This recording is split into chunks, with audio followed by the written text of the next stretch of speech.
spuneți-mi, vă rog, cât costă viața unui om? Și fac bugetul în funcție de răspunsul noastră. 1 euro? 100? 1000? E mult 1000? Păi nu. Dar bun, hai să o luăm altfel. Aveți copii. Eu am 3, dumneavoastră aveți copii. O fetiță, da? Pierdută în munte. Cât ați plăti ca să o vedeți în viață? 1.000.000 de euro e mult? Măsurăm performanța până la urmă, numărul de vieți salvate, nu? Da. Despre asta e performanța la munca voastră. Da. Avem peste 1.600 de oameni salvați. 1.600 de oameni. Incredibil. Doar în Maramureș. Da. Ultimii 3 ani au fost cei mai grei de când face salvament? Da. Cele mai dificile, cele mai extreme, cele mai complexe misiuni pe care le-am avut. De ce? Avem tineri care fug din cauza războiului, care spun ei că nu este războiul lor. Lumea nu înțelege de ce nu vin ei echipați. E foarte simplu, nu vin echipați pentru că la ei este stare de război. Și a venit dintr-o dată așa o pală din aia de vânt, o furtună din aia de zăpadă și n-am mai văzut nimic ca la 2 metri. Eram singur cu ucrainianul. No. Ce facem? Ăla era hipotermie, plângea că vrea să moară, zic, stai un pic. I-am zis, prieteni, eu nu vreau să mor, am familie acasă. Am familie, am o soție, am 3 copii, eu nu vreau să mor. Dacă tu vrei să mor, nu ai decât să rămâi aici. Și îți garantez că o să mor, dacă nu trebuie să vii cu mine și trebuie să faci ce spun eu. Mi-a mâncat și sandvițurile mele, mi-a băut și ceaiul meu și mi-a mâncat și ciocolată. Și zic, dar eu? S-a uitat, sorry, mi-a fost foame. Doamnelor și domnilor, bine v-am regăsit, ca să zic așa, la IGDLCC, informații gratis despre lucruri care costă cu un om foarte special, Dan Benga, șeful salvamontului Maramureș. Mulțumesc! Sunt foarte recunoscător că ți-ai făcut timp să vii aici, deși promisiunea am făcut-o deja, că vin și eu, pentru că sunt chestii mult mai tari de filmat pe munte, însă m-am bucurat că te-am prins ca să povestim un pic înainte să înceapă sezonul de munte, cu un om care se îngrijește de alții care se duc pe munte fără să-și dea seama ce fac acolo. Bine, chiar și cei experimentați sunt convins că fac prostii, dar mai ales cei neexperimentați, însă voi aveți niște povești din astea un pic șocante despre ce se întâmplă pe granița noastră de nord cu Ucraina, mai ales în ultimii 3 ani, așa că avem destul de vorbit în următoarele 2 ore. Eu știu că tu ești destul de relaxat, destul de direct și destul de onest, nu? Îi dăm bătaie? Foarte clar și foarte direct. Și foarte direct. Foarte direct, da. În primul rând, hai să le zicem oamenilor, cine e Dan Benga? Sunt șeful serviciului Salvament Maramureș, un serviciu destul de tânăr, înființat în 2018, după ce în zona Maramureșului a funcționat o asociație a salvatorilor montani din 69, era printre primele asociații, cu oameni de munte, cu oameni care au făcut salvări, dar a fost la un moment dat nevoie de trecerea de la o asociație, de la un ONG, la un serviciu profesionist, cu oameni angajați, cu oameni dedicați 24 de ore din 24. De ce? Pentru că, în primul rând, Maramureș are o zonă extraordinar de frumoasă și de întinsă, ca zonă montană, și au fost foarte mulți turiști care au început să ia cu asalt atât trasele turistice pe perioada caldă a anului, cât și stațiunile de schi. Și atunci era nevoie de un serviciu profesionist, un serviciu care să acopere toate problemele și să rezolve problemele și să acopere necesitățile în salvarea montană. Okay. În plus, noi fiind partea procedurii operaționale emisă de Departamentul de Situații de Urgență care ne coordonează operativ, avem pe lângă atribuția de salvare montană, avem și atribuții de salvare din zone greu accesibile. Care e diferența? Diferența e că la un accident rutier, în cazul în care cade o mașină într-o râpă mai mare de 3 metri, ne cheamă și pe noi ca să intervenim, pentru că sunt niște proceduri care trebuie urmate. Și noi le scoatem și ajutăm pe colegii de la ISU, de la SMUR, de la ambulanță, depinde de caz. Intervenim la accidente feroviare în tuneluri, intervenim la accidente aviatice. A fost un accident aviatic în Maramureș acum câțiva ani buni, în care fostul director de aeroport s-a prăpădit. Suntem chemați la absolut toate evenimentele care au tangență cu zona montană sau zona greu accesibilă, inclusiv la incendii. Suntem chemați ca resursă de sprijin. Transportăm echipamente, transportăm oameni, E un pic mai complexă activitatea Salvamont decât cea care se vede din exterior. Când zici Salvamont, înseamnă salvare montană. Salvarea montană se transformă și pe an ce trece sunt mai multe atribuții, sunt mai multe activități pe care le facem. Noi facem în primul rând și prevenție, pentru că e foarte importantă prevenția în munte. Prevenția e esențială. La prima vedere, Maramureșul așadar nu are munți foarte dificili, deși dacă ajungi acolo începi să descoperi cum ar fi Creasta Cocoșului și alte zone de genul ăsta foarte dificile, însă mai mult ca niciodată oamenii merg pe munte și oamenii se mișcă mai mult, conduc mai mult, se dau și pe pârtie, ieșim mai des către sălbăticie ca niciodată, e adevărat? Absolut adevărat și ceea ce spunea adineauri George, Maramureșul pare că nu are munți grei. Dar sunt munți care au o altitudine până la 2300 de metri, ceea ce totuși e o altitudine destul de bună pentru țara noastră. Munții Maramureș au o particularitate aparte. Sunt 7 creste, ca să poți să le abordezi, nu poți să treci pe culmea de nivel, trebuie să cobori și să urci pe cealaltă creastă, ceea ce le face foarte dificile de abordat aceste creste, pentru că sunt zone stâncoase, sunt zone cu ravene mari, sunt zonele care sunt chiar aproape de granița cu Ucraina. Asta le face extrem de periculoase, mortale. De ce le face mortale? Zonele astea nu sunt foarte călcate de obicei de turiști. Sunt anumite trasee turistice care iarna noi nu avem posibilitatea să închidem, doar recomandăm să nu fie practicate, pentru că este o vegetație care crește pe anumite cărări, peste care se depune stratul de zăpadă. Tu, necunoscând traseul și neștiindu-l din vară, nu poți să-l abordezi iarna. De ce? Pentru că în momentul în care tu calci pe o vegetație din aia, ți se duce piciorul în gol și atunci risci să cazi 3, 4, 500 de metri, cum de altfel se întâmplă celor care fug din cauza războiului și încearcă să ajungă într-o lume liberă și din păcate de multe ori își pierd viața. Adevărul că îți trebuie o anumită structură să fii salvator montan și să vezi atât de multe nenorociri și să rămâi întreg la minte. Câți oameni fac munca asta? Suntem 18 salvatori montani angajați și mai mult că 32 de voluntari, foarte puțin. Și spun foarte puțin gândindu-ne că am avut o vizită a unei structuri de salvare din Austria, din zona Tirolului, și discutând cu ei povesteam de suprafețe, povesteam de stațiuni de schi. Într-adevăr, aveam mai multe stațiuni de schi și la alt nivel, ca să zic așa. Eram într-o vizită la Consiliul Județean și președintele de atunci a pus o întrebare. Deci întreabă ăștia câți salvatori montani au în zona respectivă. De toți, așa, cu angajați, cu voluntari, la ei predomină voluntarii. La care îi întreb și șefa delegației spune un pic peste 1100. La care nu zice, n-a înțeles. Zice, doar în zona aia, care e jumătate cât Maramureșul, câți salvatori montani are? Păi zic, a spus acum. Și mai întreb o dată și o rog să îmi scrie, să fie bine înțeleasă. Când a văzut plus 1100, s-a uitat la mine și a zis, mai bine nu o întrebam. Despre asta e vorba. Fiind o muncă foarte grea, ei nu-și consumă oamenii mai mult decât e necesar, în sensul că sunt acțiuni, am avut acțiuni și de 133 de ore. La acțiunea aia tot noi mergem, că nu sunt alții care să vină. Și dacă se întâmplă ceva a doua zi, iarăși... Dacă se întâmplă ceva a doua zi, pleci din nou în acțiune. Și au fost zile în care am avut 3 acțiuni pe zi.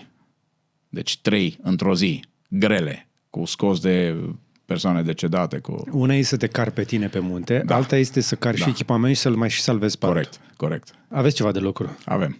Și încă mai e loc. Cu toate astea am văzut niște imagini foarte interesante despre lucruri care se îmbunătățesc. De bine, de rău. Acum am putea să spunem una din rarele ocazii în care putem spune datorită războiului.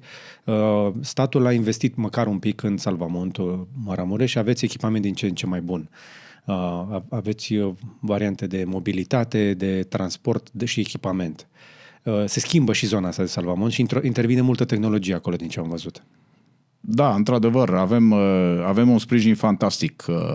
Din momentul în care s-a înființat serviciul, oamenii au înțeles și cei care conduc destinele județului au înțeles că e nevoie de investiții. Nu poți face performanță dacă n-ai investiții, nu poți face performanță dacă n-ai echipamente, Bine, nu poți acum, face performanță dacă n-ai oameni. Măsurăm performanța până la urmă, numărul de vieți salvate, nu? Da, Despre asta e performanța la munca voastră. Da. Avem peste 1700 de acțiuni de salvare, cu peste 1600 de oameni salvați din momentul înființării, deci de acum 6 ani și jumătate. 1600 de oameni. Incredibil. Da. Doar în Maramureș. Da. Și am văzut imaginea alea cu drona, e spectacol. Da, avem drone cu termoviziune, avem drone cu zoom optic foarte bun. I-am ajutat și pe colegii de la Poliția de Frontieră, care au avut nevoie la un moment dat de noi într-o anumită misiune. Nu le-a venit să creadă că de la 1 km 600 au reușit să vadă numărul de matriculare a unei mașini ascunse. Da, deja de la 1,5 km nici măcar nu te aude, nu știe că te uiți. Nu. Și era o zonă în care hai să zicem pe Șileau, e trafic. Se face mult trafic. Probabil, acum e normal, toată lumea știe că s-a făcut și probabil că se va mai face trafic, dar chiar vreau să spun că cei de la Poliția de Frontieră cu care noi lucrăm în fiecare acțiune de salvare, deci ei vin cu noi, pe lângă o obligativitate e și o dorință de-a noastră. Sunt extraordinar de buni, ne înțelegem foarte bine cu ei, sunt extrem de profesioniști oamenii și vin cod la cod cu noi în acțiunile de salvare, ne bazăm pe ei, pentru că e foarte important să poți să te bazezi, să ai o liniște, fiind în zonă foarte aproape de zonă de conflict. Ei vin și înarmați, nu? Ei vin înarmați, da. Salvamentul nu are voie. Nu avem. Noi nu dăm nici amenzi, noi doar sfătuim, prevenim și cam atât. Da. Uneori mai convingător, dacă se poate. Încercăm să fim și convingători, dar până nu pățește vreunul ceva, nu-i convins. După ce pățește, revine cu scuze, cu părere de rău, de multe ori se întâmplă. Da, se întâmplă. Se întâmplă mai des decât să ne mulțumească. Ok. Adică vă întâlniți pe cărări cu oameni care răspuneți, băi, omule, nu te duc, că e periculos și totuși se duce? Da.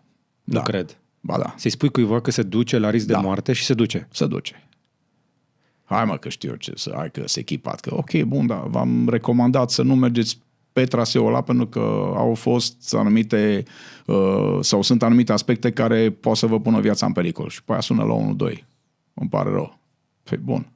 E mai simplu să asculți și să încerci să faci ce spune unul care toată ziua e pe acolo, de bine de rău, cam mergem pe munți acum. Asta e meseria.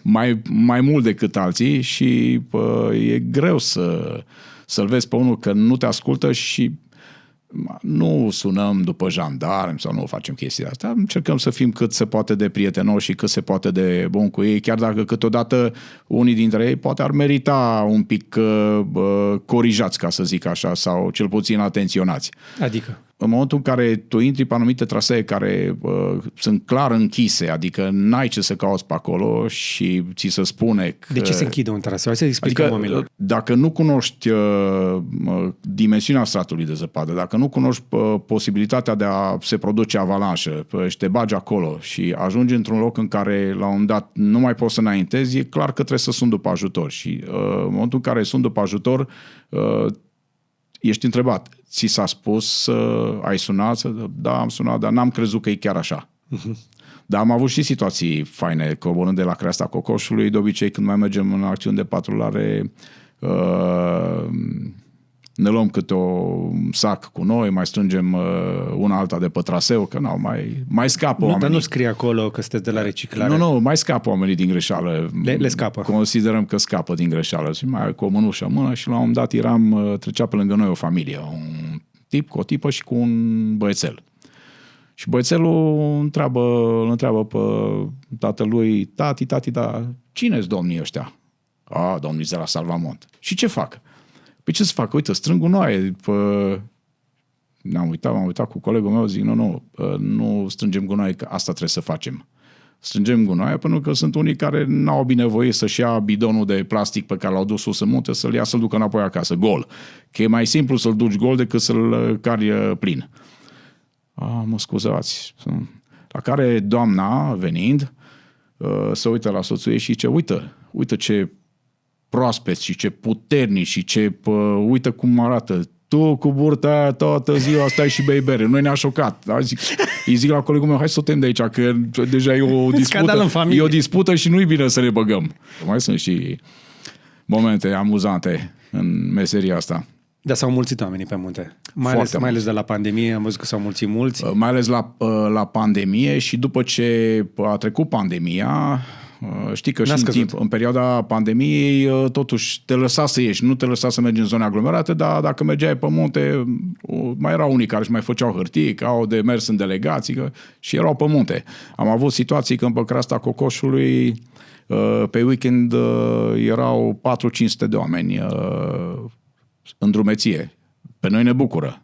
Bun, și pericolul de accidentări e mult mai mare, pentru că sunt unii care n-au fost, dar îi încurajez pe toți să meargă, pentru că e extraordinar. Deci să mergi, să respiri aer curat, să te bucuri de natură, să faci o drumeție, să faci mișcare e mai importantă decât orice.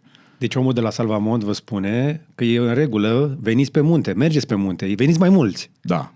Da? Toți.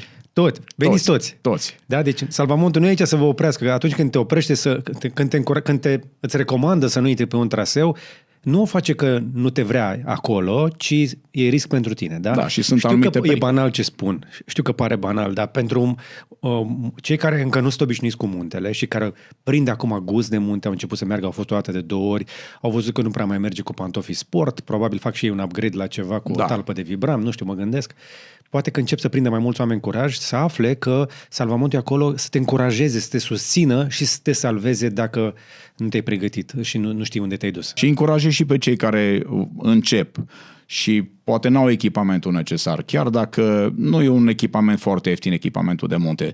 Nu trebuie să fie ceva super performant ca să poți să faci o drumeție. Și e foarte important să gândești drumeția înainte de a merge, adică în funcție de capacitatea ta fizică, în funcție de cunoștințele tale montane, în funcție de cât de des ai mai fost. Dacă n-ai mai fost niciodată pe munte, nu o să te duci să escaladezi, nu o să te duci în Piatra Craiului, că nu e ok. Te duci și alegi trasee mai ușoare la început. Important e să guști și să te bucuri de gustul pe care îl simți. De munte, de natură. De fapt, asta e vorba. Nu trebuie să faci performanță, nu trebuie să faci nu știu câte vârfuri. Altfel, e foarte frumos să-ți alegi niște trasee pe care să te oprești, să faci niște poze, dar poze statice, nu din mișcare, pentru că încercând să-ți faci selfie-uri din mișcare, am mai pățit, am mai avut situații în care și-a luxat gleznă, sau a căzut în gol vreo 4-5 metri și a trebuit să mergem. Făcea selfie-uri și le arăta prietenilor ei cât de mișto e acolo. Și în momentul în care a călcat în gol și s-a dus.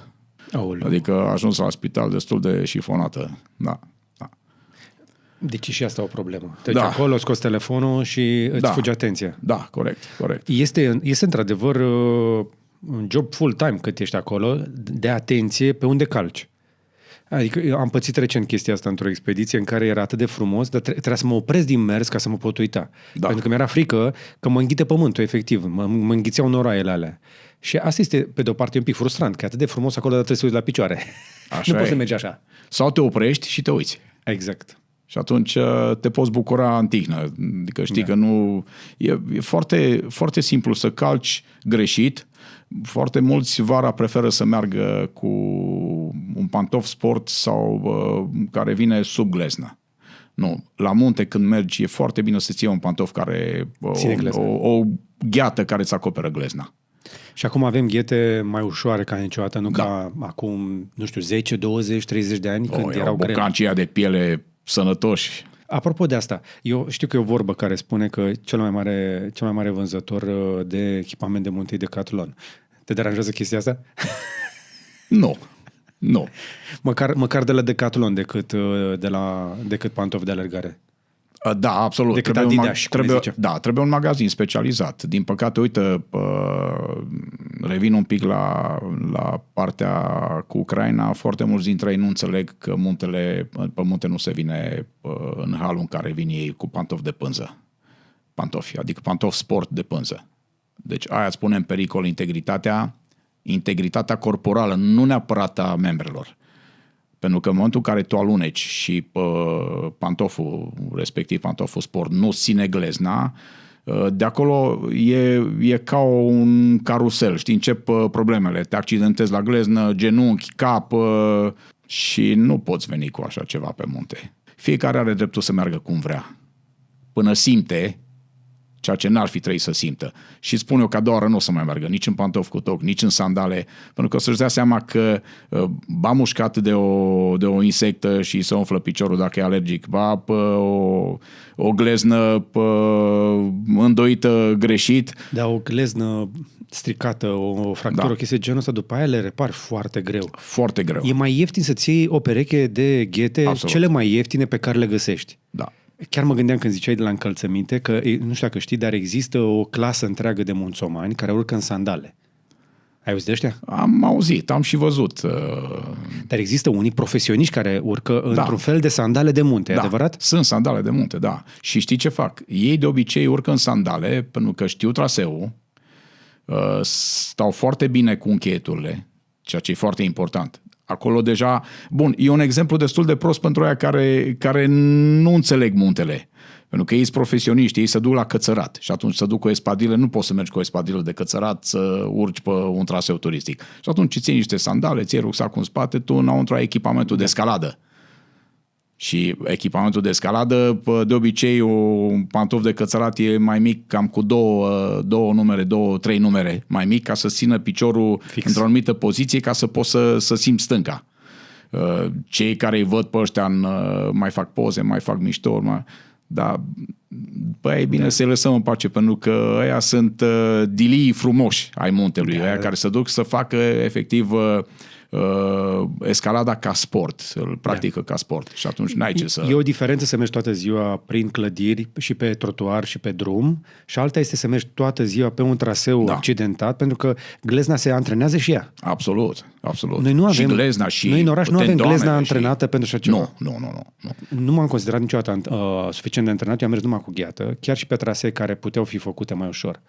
Am preferat gheata. Gheată și pantalon lung, părerea mea, chiar dacă e vară. Sunt foarte multe situații în care sunt insecte, sunt unii dintre noi sau unii dintre cei care urcă care nu se știu alergici. Am avut o situație chiar sus pe creasta Cocoșului, a fost mușcat de niște furnici mai mari și a intrat în șoc anafilactic. Pe creastă? Pe creastă. Vai, nu cred. Era să moară, a venit elicopterul, am dus echipamentele sus, l-am salvat, dar a fost... și omul nu se știa alergic. Fantastic. Și am recomandat prietena lui cu care era disperat, nu știa ce să-i facă. Într-adevăr, n-ai, sunt niște chestii, trebuie să vii cu adrenalina, ai un EpiPen la tine. Da, e o chestie bună EpiPen-ul. Deci EpiPen-ul se vinde în farmacii, e un fel de pix care declanșează o doză de adrenalină și aia te poate scoate. Altfel te umfli și pe colegul meu, pe unul dintre colegii mei de la Salvamola, vorbea la stație și se uita după cineva pe o stâncă pe care trebuia să mergem să-l scoatem și i-a intrat o albină în gură și l-a mușcat de limbă. Și noroc că nu era alergic. Da, sunt și situații de astea. Ne-am uitat, zic, nu, acum dacă te umfli, pitiule, zic, trebuie să te tăiem, trebuie să te... Băi, nu, hai că o să fie bine. Da, se poate întâmpla. Chestia asta și să te creadă. Știi? Da. Eram cu gura deschisă și m-a a venit o albină și direct de limbă și la un moment dat am simțit eu ceva așa pe limbă și când am scuipat am văzut albina. Și am simțit la un moment dat cum mă pișcă și s-a umflat un pic, bineînțeles, dar nu la o limbă umflată, în momentul în care te umflă lateral, nu mai ai aer. Deci de la un șoc anafilactic intri în stop în secunda 2, fără nicio discuție. Și nu mai poți respira. Ce să mai, nu mai ai cum să respiri. Revenim la IGDLCC îndată ce îți spun despre sponsorul nostru, Darkom Energy, cei care ne garantează că nu ni se sting luminile din studio, adică nu avem niciodată pene de curent. Panourile fotovoltaice, invertoarele și bateriile sunt inima sistemului nostru energetic și cred cu tărie că sunt investiții importante, dar și rentabile. Cu acest sistem am economisit deja mii de euro la facturi, dar și mai important avem electricitatea garantată, fără fluctuații care ne pot defecta electricele și electronicele. Dacă ai în plan să construiești, să renovezi orice fel de clădire, inclusiv industrială, alege o soluție solidă de generare și stocare de energie. Noi colaborăm cu echipa Darkom Energy și îi recomandăm. Hai zile oamenilor un pic cum e cu soarele pe munte, ca să înțeleagă. E extrem de periculos. Pe munte ai senzația că e mai răcoare, ai senzația că e mai bine decât la mare pe plajă, dar trebuie folosite creme chiar la începutul verii, dacă pielea e mai albă, trebuie să te protejezi și în primul rând trebuie să-ți acoperi capul și extremitățile sunt foarte importante pentru că se produc niște arsuri fantastice. Nu-ți dai seama, ajungi acasă și îți dai seama că nu mai poți îndrepta coatele, nu mai poți îndrepta genunchii. Pentru că cu cât urci, stratul de atmosferic care te protejează de radiație Absolut. este din ce în ce mai subțire. Absolut.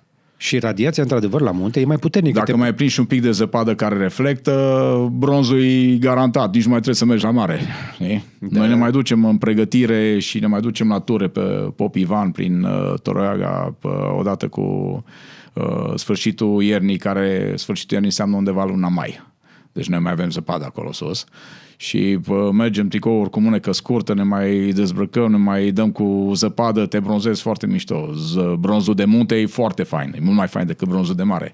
Și e tocmai bun pentru că după aia vine sezonul de mare și te duci la mare gata bronzat și un bronz care ține. Dar poate să se întâmple niște arsuri, avem niște colegi care au preferat să-și dea jos podoaba capilară și unul dintre ei, nefolosind cremă, era atât de roșu, ce mă ustură capul, cred că m-a mușcat ceva și ne-am uitat la el, zic, nu te-a mușcat nimic, numai soarele un pic te-a mușcat. Deci trebuie protejat, trebuie să ai un echipament, chiar dacă ții niște pantaloni mai ușor, sunt acum pantaloni tehnici foarte ușor, respirabili, îți iei o bluză de corp, dacă vrei să mergi și să stai într-un loc, da, poți să-ți iei și un pantalon scurt pe care să-l tragi pe tine, să stai la umbră sau da. Dar dacă ești pe traseu... în momentul în care ești pe traseu, e important să-ți iei echipament cât de cât mai închis, care îți protejează membrele și vorbesc de închis, care să-ți acopere, de fapt, nu să-ți neapărat acopere. închis la culoare. Nu neapărat închis la culoare. Nu. Și nu neapărat de camuflaj ca să fii găsit în caz de ceva. Nu. Acum, regula pe munte este cu cât e mai scump, cu atât e mai bun, asta e clar. La cât e competiția între companiile alea mari. Da, uite, spre exemplu, tu ai un tricou Saleva, că putem să spunem că nu ne-a plătit nimeni. Da. Dar există de la o grămadă de companii. Hai să dăm câteva exemple din companiile pe care le mai vedeți pe munte. Montura are un echipament extraordinar de bun. Cei de la Strindberg, de la noi din România, fac echipamente bune. Fac echipamente profesionale, da. Salomonul, North Face-ul, deci sunt gama tehnică, eu vorbesc de gama tehnică. Mare atenție. North Finder-ul, da, vorbim de gama tehnică, deci sunt diferențe. Ceea ce găsești în magazin, de multe ori se vinde la un suprapreț, dar dacă e foarte important să citești eticheta, să vezi gramajul, să vezi, de exemplu, pentru o bluză merino compoziția, să vezi, de exemplu, pentru un polar densitatea, care un polar de 100 nu ține ca și un polar de 400 densitatea, care luat peste o bluză tehnică și cu o jachetă de vânt îți asigură până la plus 2, plus 3 grade lejer confortul, că e foarte important pe munte să ai confort, e foarte important. Noi de obicei când mergem într-o tură avem inclusiv echipament de schimb. Ajungem sus în munte, chiar dacă e frig, chiar dacă e cu minus, am avut situații în care ne-am schimbat la minus 16 grade, ne-am schimbat echipamentul, pentru că nu poți rămâne uz. Dacă rămâi ud, te îmbolnăvești, ajungi jos și e garantat că te îmbolnăvești. Și e foarte nasol să te îmbolnăvești la rinic sau la plămâni și atunci ajungem sus, avem un prosop micuț, pe care la noi toate sunt foarte micuțe și foarte bine aranjate. Există prosoape. Eu, spre exemplu, când am fost acum în tură, am luat de la cei cred că de la Sport Guru, aveau niște prosopele din astea într-un portofel, cât un telefon. Da. Un prosopel de micuțe, microfibră. subțiri, te-ai șters rapid, te-ai schimbat, hainele de le-ai băgat într-un loc special amenajat în rucsac ca să nu ți se murdărească, să zic așa, sau să nu ți se ude și celelalte echipamente pe care le ai și ești uscat. Apropo, genul ăsta de bluze, spre exemplu, cum ai și tu, astea se auto-usucă până la un punct. Da. Adică echipamentul tehnic, că de-aia zicem de echipament tehnic, e diferit față de la de bumbac. Un bumbac stă ud. Da, foarte respirabil. Exact. Astea iau transpirația de pe piele și o mută pe exteriorul tricoului. Așa sunt țesute. Corect. Asta e șmecheria la echipamentul tehnic, de-aia e mai scump. De-aia o bluză tehnică poate să coste 50, 60, 70, 100 de euro. Și se recomandă încă o dată cu mânecă lungă. Da. da. Facem și un pic de educație aici. Pentru cei care vor să se uite și vor să E bine pentru că lumea învață, lumea ține cont de sfaturi, lumea se bucură să primească probabil că mulți dintre ei mergând la magazine de profil, dau peste anumiți oameni care sunt sătui să explice. Lumea se mai plânge. A fost să ne dea de la magazinul X să ne dea o sugestie și mi-au dat tricoul ăsta. E bun? Când te uiți la el, într-adevăr, e bun pentru că e scump, dar nu e bun pentru că nu e tehnic. Sau i-au dat o geacă de ploaie și îi spuneam, mai bine decât geaca aia de ploaie, îți spun eu ceva mai ieftin. Ce? Păi ți iei un sac din ăla dens de gunoi, îi faci o crăpătură sus la cap, l-ai tras pe cap și îți asigură mai mult impermeabilitatea, dar nu respirabilitatea, pentru că de desubt ești praf. După o tură în care ești transpirat, cobori, ești praf. Și automat, din nou, răceala e garantată, pentru că nu sunt oameni obișnuiți ca să facă ture și să se schimbe la timp. Sunt foarte puțini care își duc echipament de schimb cu ei. Da. De-aia noi, în momentul în care, de exemplu, am luat prietenul nostru, David Nacșu, la un moment dat ajunsesem la magazin pe când avea Himalaya și îi spun, bă, David, dăm și mie ceva cu care să pot să stau în apă, în ploaie deasă și să lucrez. Hai că am ceva pentru tine. Ia, uimește-mă, mă așteptam acum, montura, mamut, și ce, bă, am ceva de la Ternua. Zic, bă, ce firmă la asta, el l-am descoperit și eu Ternua. Zic, bă, ce firmă e asta? Era de mult. Băi, zice, e o firmă extraordinară. Nu știe multă lume de firma Ternua. Dar hai încearcă, zic, hai că facem altceva. Zic, o iau la hotel și te sun. Și am luat-o la hotel, mi-am luat niște pantaloni din ăștia de bumbac deschiși la culoare și un tricou de bumbac deschis la culoare, am dat drumul la duș și m-am băgat în duș și am stat 15 minute. Și am ieșit afară, am dat jos, bă, nu pot să cred. L-am sunat, 30 de bucăți, te rog. Zice, îți place? Fai, incredibil. Da. Nici un strop de apă. Respirabilitate bună, da. Avea 20-22 de mii. Acum, de exemplu, cei de la Montura au scos 28 de mii. Gândește-te. 28.000. Ce înseamnă 28.000? 28.000 înseamnă respirabilitate și impermeabilitate. Deci cu cât e mai mare numărul ăla, cu atât e mai impermeabilă.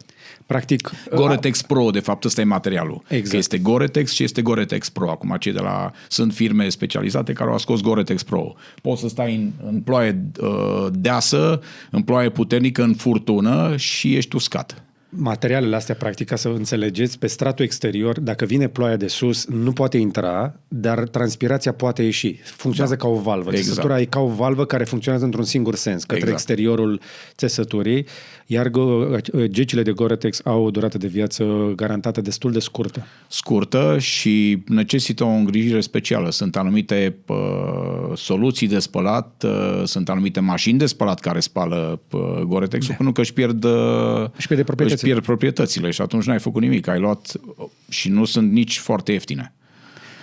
Da. Despre asta vorbim. Dar te protejează. Există adică de Gore-Tex Pro care sar de 1000 de euro bine de tot. Da. Un echipament, pantalon cu geacă, poate să ajungă undeva la 1600, 1800 de euro. Aici vorbim de profesioniști. Da. Dacă vrei să duci o tură pe munte, te uiți la prognoza meteo, te asiguri că nu o să stai în ploaie. Da. Îți iei măcar o bluză lungă și niște pantaloni lungi. Și fără umbrelă, că... Fără umbrelă? Fără umbrelă. Fără umbrele pe munte? Mai bine, fără umbrelă. Ai văzut umbrele? Am văzut și umbrele, da. Dar hai să le zicem oamenilor de ce nu-i bună umbrela. Nu că te lovești în ea. Nu, n-ai cum să te lovești în ea, dar transmite niște semne de la Doamne, când nu ești atent. Da. Devii paratrăznet mobil. Devii clar, da. Okay. Cel mai bine, dacă nu dispui și te-a prins ploaia, sacul ăla sacul menajer, care are o densitate mai mare, mai gros, e mai puternic, ăla te poate salva. Poți să-l tai, poți să-l deschizi. Dar există și pelerine. Sau pelerina, da. Există pelerine pe care poți să le iei. Spre exemplu, eu am luat pentru expediția recentă și am folosit de vreo 2 ori, că era ploaie multă, niște pelerine destul de ieftine. Da. Pelerinele nu sunt scumpe și unii din producători fac pelerinele astea așa pătrățoase. Te poți să le desfaci și le folosești. De concerte, alea de concerte, de Bon Jovi și de AC/DC. Poți să mergi la... Da. Nu, sunt unele pe care ei le-au gândit să le poți folosi dacă ai nevoie. Da, dar știi care e chestia? Lumea când le vede, nu-și dă seama că împachetate sunt mici. Și atunci, stai, mai iau și pelerina asta mea. Și atunci, stușoare. o bucată de...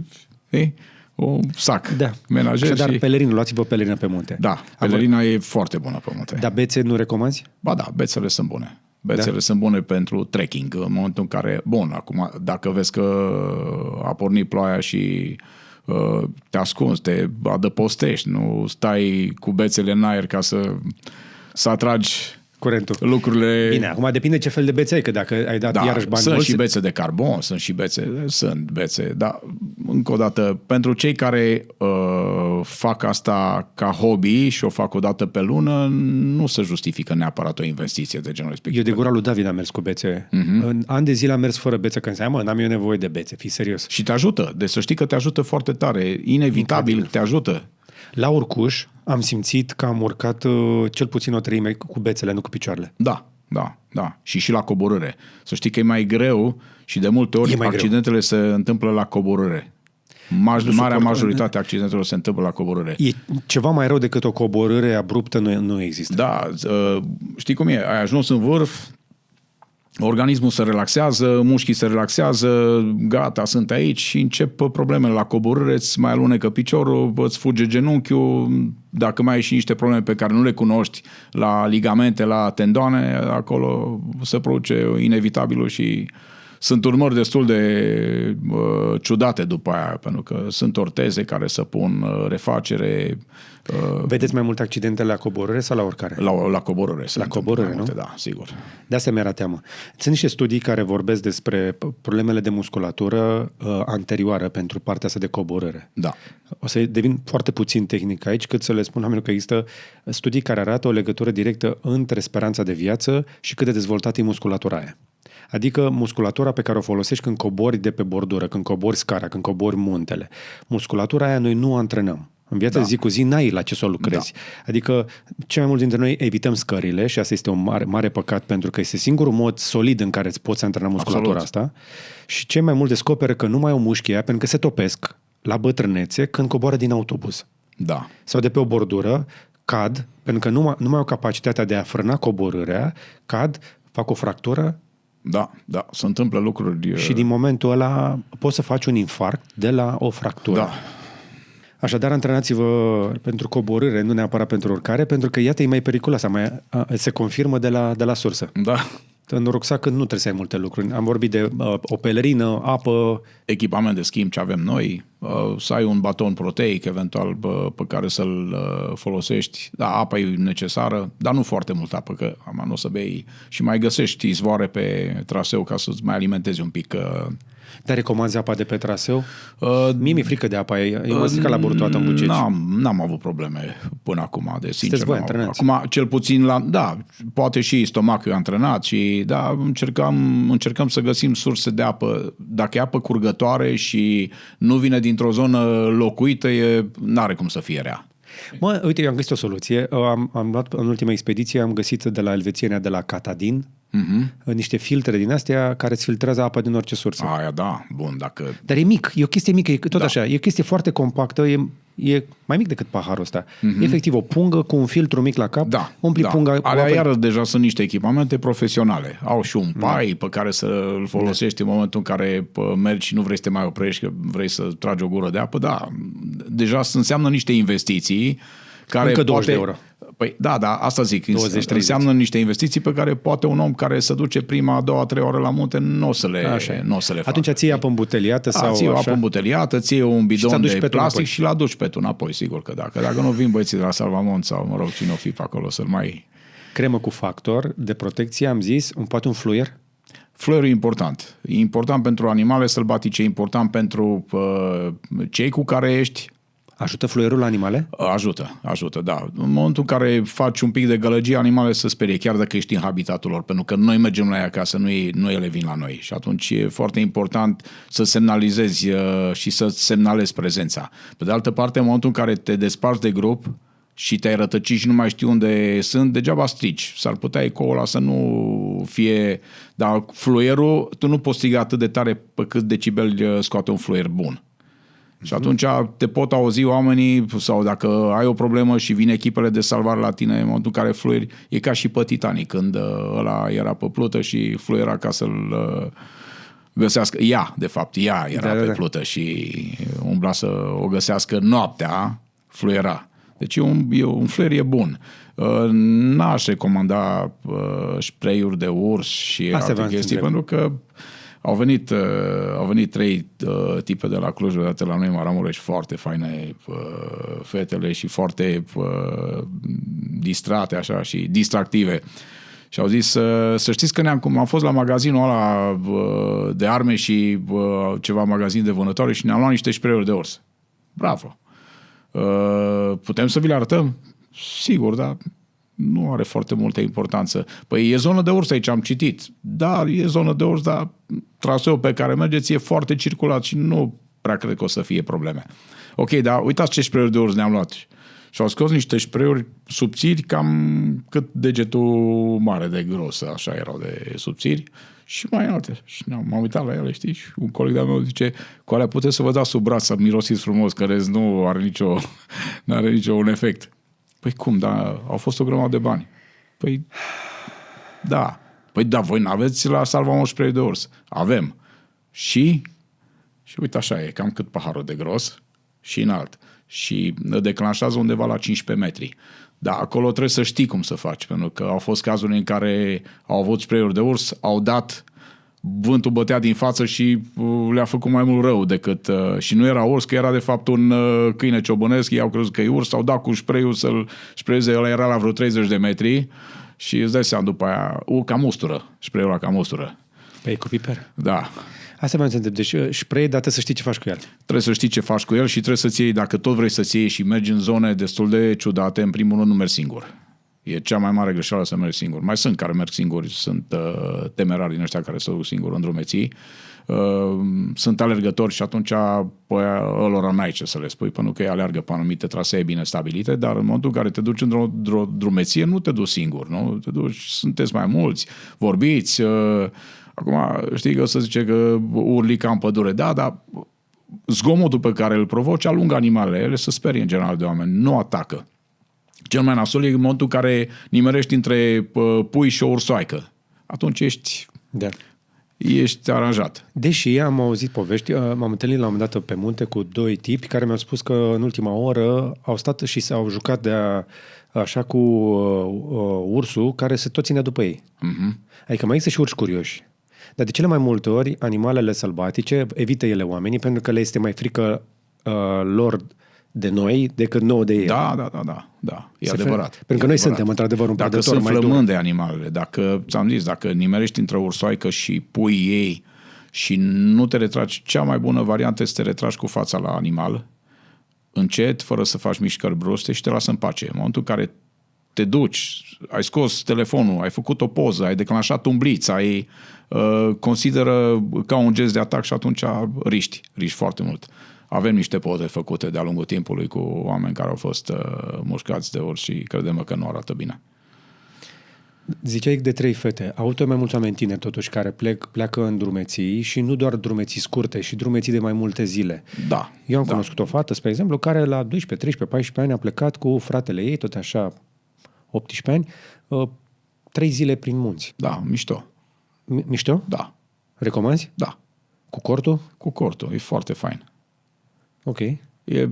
Cred că e cea mai faină senzație pe sfârșit de săptămână, dacă prinzi și vreme bună, dacă ai și o zonă plăcută în care te duci, dar cel mai important înainte de a merge e să-ți programezi călătoria, să-ți programezi drumeția, să știi pe unde te duci, să știi, să te interesezi. Sunt foarte mulți oameni adică sunt foarte puține zone virgine în România în care n-a fost picior de om. Nu o să te duci să stai cu cort acolo când n-ai informații. Nu te duci în momentul în care știi că în zona respectivă e atenționare de urs sau te duci într-o zonă să stai cu cortul și stai la baza muntelui și acolo e pericol de avalanșă. Adică totuși gândești un pic înainte de a îți planifici. Nu te duci să o pățești. Deci atunci poate să fie experiențe foarte faine. Chiar sunt foarte faine, pentru că seara, liniștea aia, cerul înstelat, îți mai e o chitară, mai cânti la o chitară, mai asculți o muzică plăcută așa în surdină, mai faci un foc micuț. Apropo de foc, e bine după ce l-ai făcut înainte de a te culca să-l stingi, că s-ar putea dimineața să vezi că au ars toată pădurea, dar mai ales dacă e uscat pe perioada verii. Și mai nou e. Și da, și mai nou se întâmplă foarte multe lucruri. Colegii de la ISU chiar dau foarte mult atenționare pentru că pământul încă e uscat, de vegetație e uscată și i-ai dat foc aici într-o parte și te miri că se aprinde toată pădurea. Noi am avut o situație tot cu niște ucrainieni care vreau să fie văzuți, s-au semnalizat, deși nu le-am recomandat telefonic prin colegii de la Poliția de Frontieră care au vorbitori de limba ucraineană, am zis, nu e ok să faceți foc acolo. Și au făcut foc ca să-i vedem și a fost așa la limită să nu ia foc tot versantul. Devine o problemă. Da.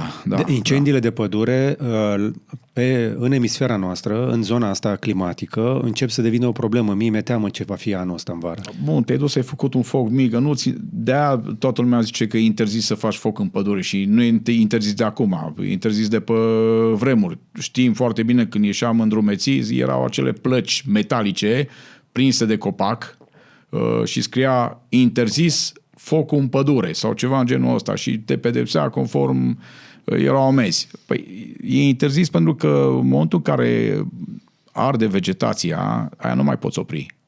Deci poți să faci ce vrei. Am avut anul trecut niște incendii de pădure și de vegetație în Maramureș, așa, la limită de a trece strada și știi ce fain, traversează focul strada.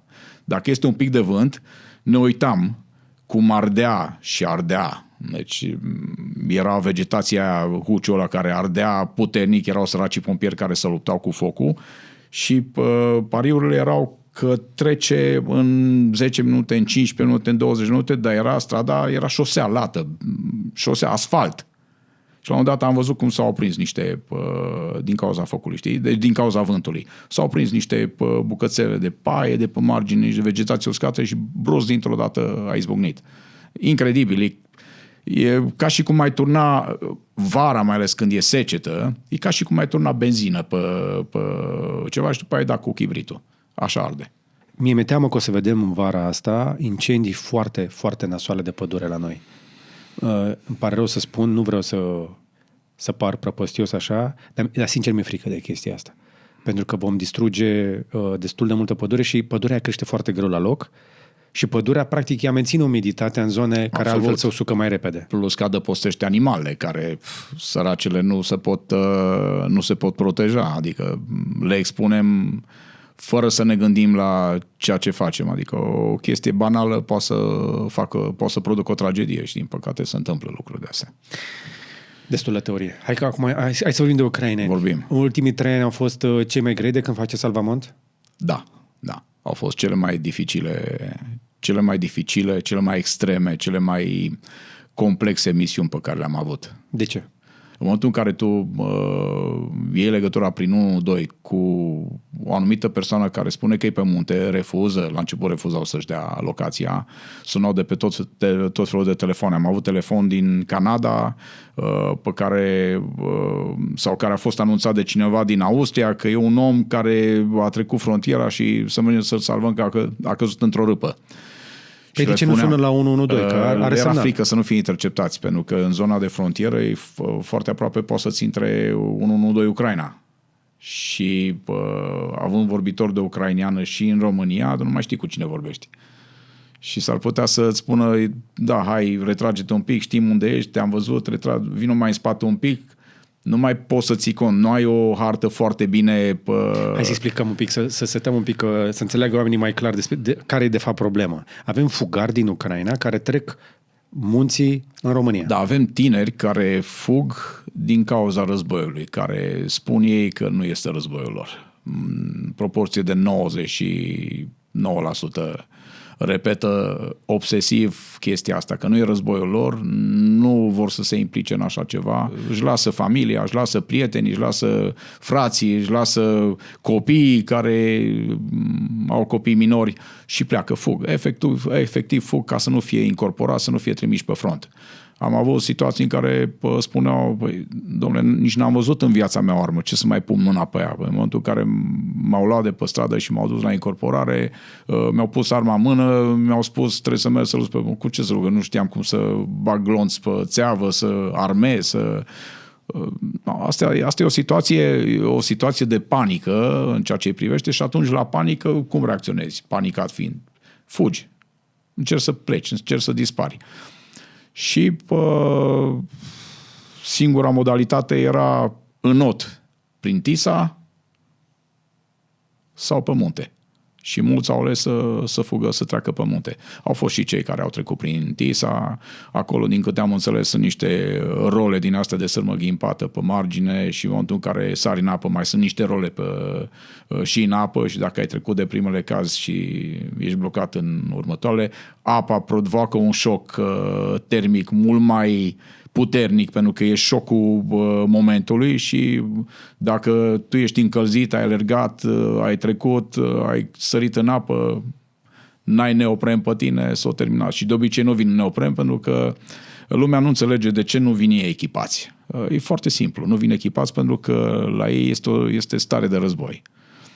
Starea de război spune că dacă tu umbli pe stradă echipat într-un anumit fel, vine poliția militară sau poliția sau grănicerul sau forțele care sunt dispuse pe stradă, în orașe, vin și te întreabă, tu ce faci? Care-i treaba? Păi eu mă plimb. Aha, cum? În neopren? Serios? Ce glumeți ești? Ia, hai să te plimbi cu noi. Sau, tu ce-i cu rucsacul ăla, dita mai rucsacul în spate și cu bocanci când afară să 7-8 grade?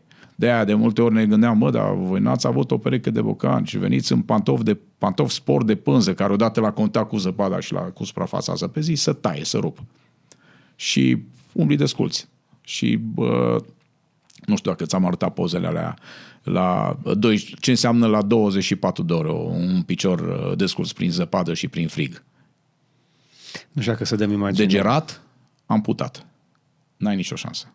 Și am avut primul nostru caz, a fost o persoană, ne-am întâlnit, am băut cafele, a zis că joacă fotbal, i-au reconstruit ambele labe ale picioarelor la Cluj. Omul a sunat disperat, a sunat soția lui acum lucrează în Baia Mare, s-au integrat, sunt oameni deosebiți, sunt oameni foarte faini și spunea că nu mai credea că scapă cu viață. Ne-am dus atunci și prin apă, și prin zăpadă, până la piept și l-am evacuat cu elicopterul pentru că era foarte grav. La telefon i-am sugerat să-și rupă din pantalon și să-și facă la coborât, pentru că mai avea de coborât un pic până unde ne întâlneam ca să putem să-l scoatem și zicea că nu mai poate să umble, pentru că sângerează foarte tare.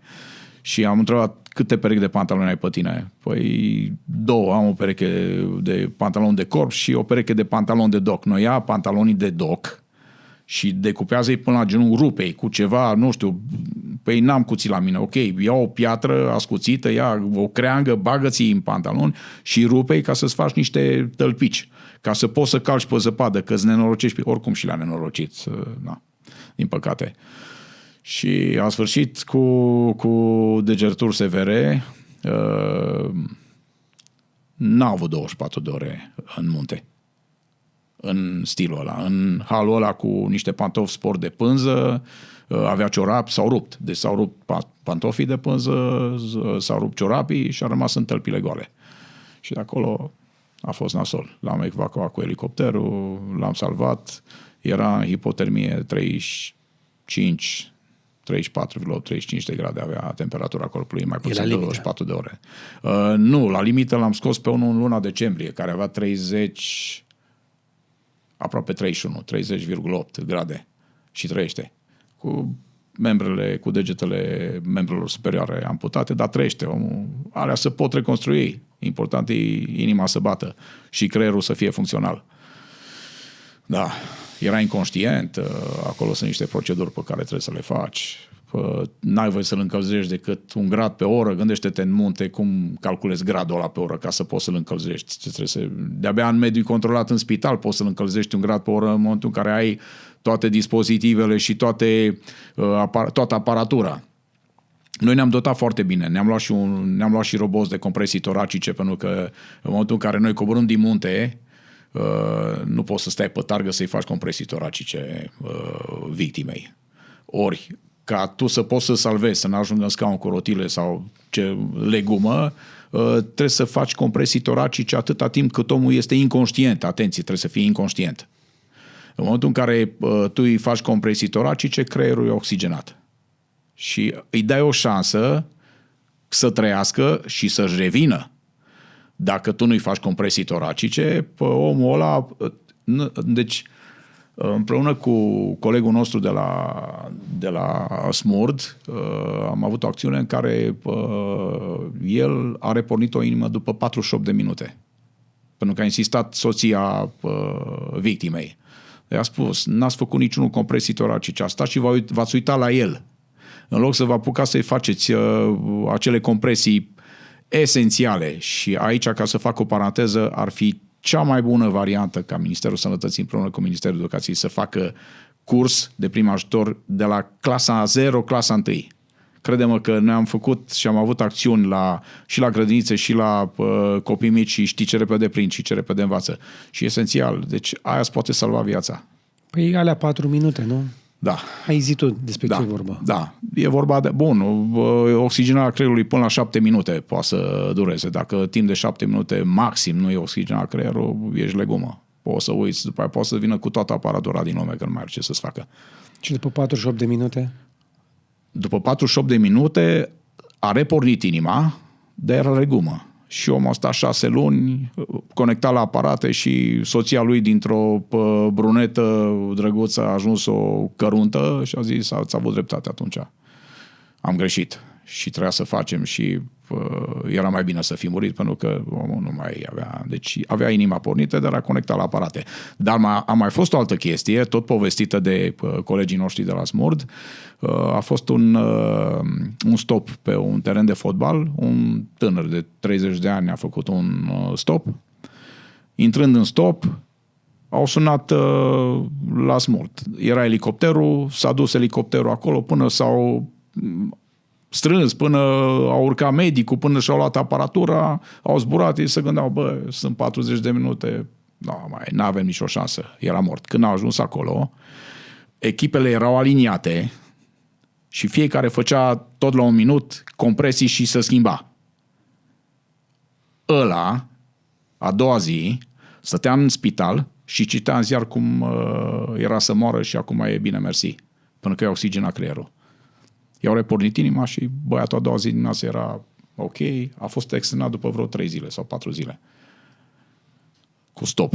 Deci asta înseamnă o procedură corectă, îl vezi pe unul căzut pe stradă, te apleci, pentru că e un om de lângă tine, te apleci și ai 10 secunde să vezi dacă respiră sau nu respiră, dacă e conștient sau inconștient. Poate e conștient, a căzut, are nevoie de ajutor, îl ridici, a dat cu capul, ai sunat 1-2, vine.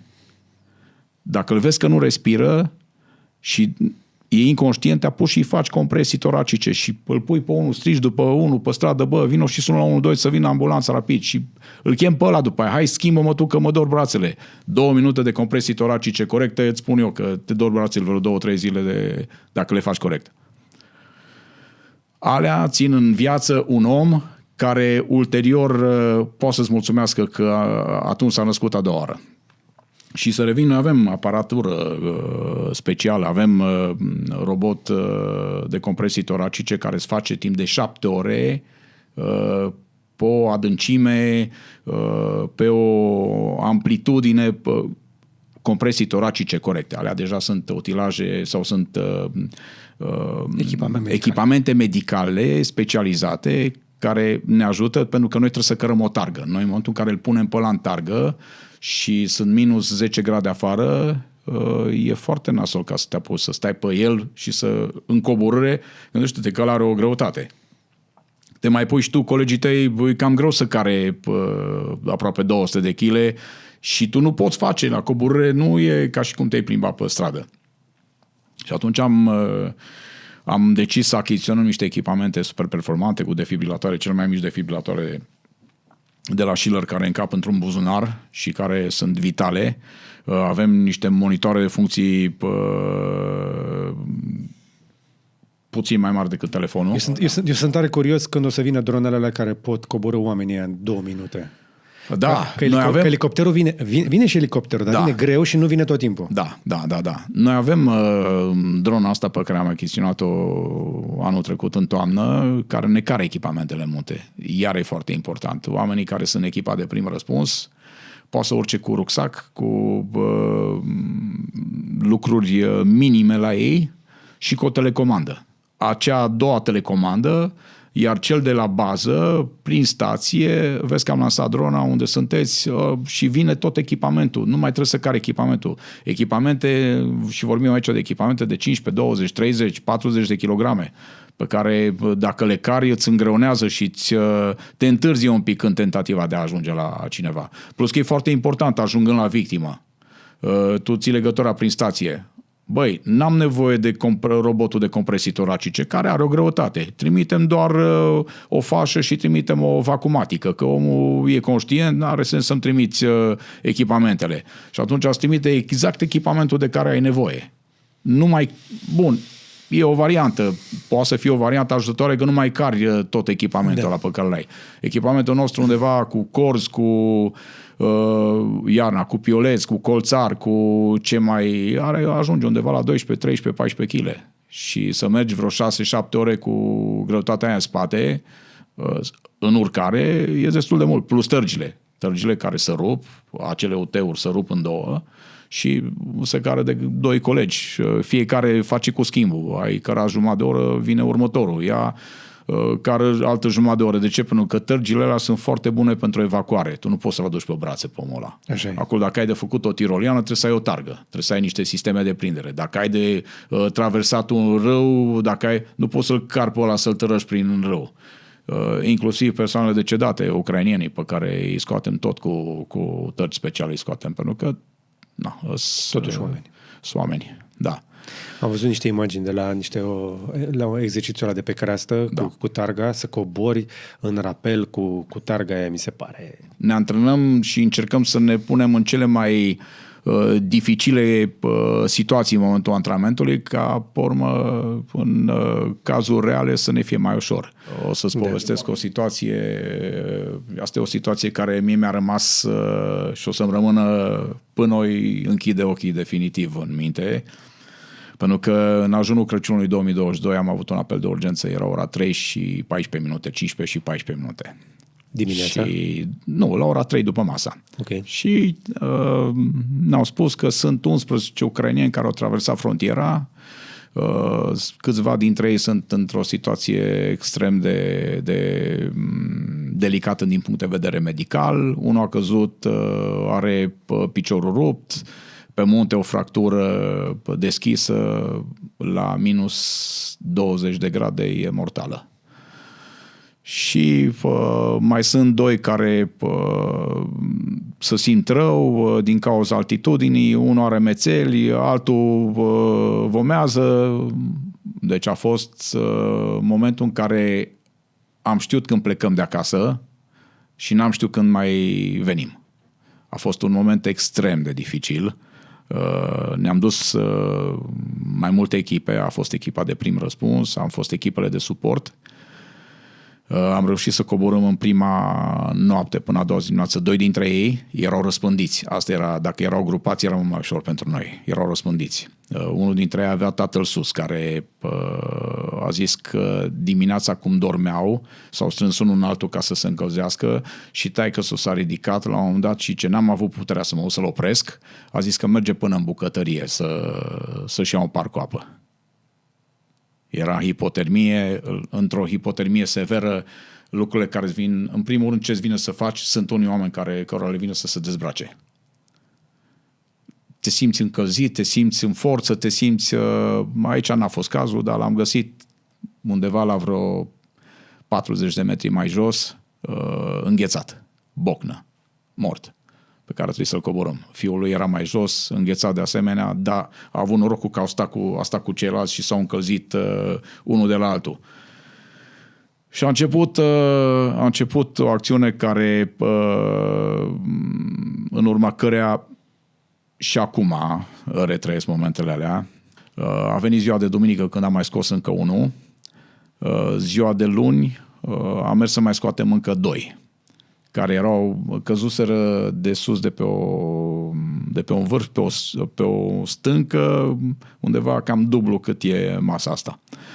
Și stăteau în huci și nu mai puteau coborî pentru că de jur împrejur erau prăpăstii și erau niște ravene de 3, 4, 500 de metri adâncime cu gheață. Dacă n-aveai echipament tehnic, n-aveai ce să cauți. Și mergem, facem solicitare de elicopter, vorbesc cu domnul Arafat, nicio problemă, aveți tot sprijinul, elicopter smurd cu troliu, fiind victime multiple, la evacuare. Bun, mă duce elicopterul sus în munte, îi găsim cu ajutorul altui elicopter, pentru că vremea era foarte nasoală. Celălalt elicopter de la Frontex era cu cameră termo, i-a văzut, ăia ne făceau cu mâna, i-am reperat, am localizat, m-a dus elicopterul, m-a lăsat în troliu, l-am pregătit pe unul, a venit medicul, l-a scos, l-au coborât. Super. Au venit după mine și mi-au zis, în momentul în care aveam elicopter la vedere, comunicam, zice, Dane, îmi pare rău, trebuie să mă retrag că vine un front atmosferic și nu te mai pot scoate. Zic, bă, stai un pic, că e glumă, nu? Nu glumesc. Deci chiar nu te mai pot scoate. Era luni după masă la ora 3:30, 4 fără un sfert. Și zic, ok, bun, hai că trece și vin. Zi-mi repede când. Păi stai să verific cu meteo. Verifică cu meteo. Doar miercuri după ora 11 dimineața mai avem posibilitate să zburăm. Trebuie să ne retragem. Zic, bă, stai un pic, ăsta moare aici. Pare rău. Și a plecat.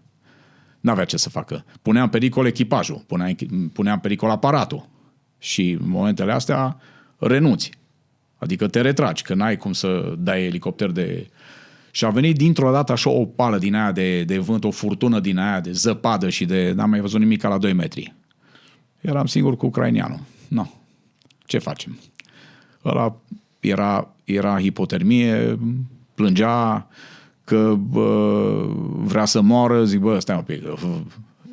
Și acum, discutând la Genoa, la acest congres la care am fost săptămâna trecută, Rescue in Extreme Environment, este foarte clară procedura. Nu îi spui niciodată, las că o să fii bine, las că nu. Trebuie să fii bine și trebuie să lupți dacă vrei să trăiești. Trebuie să fii foarte dur. I-am zis, bă, prieteni, eu nu vreau să mor, am familie acasă.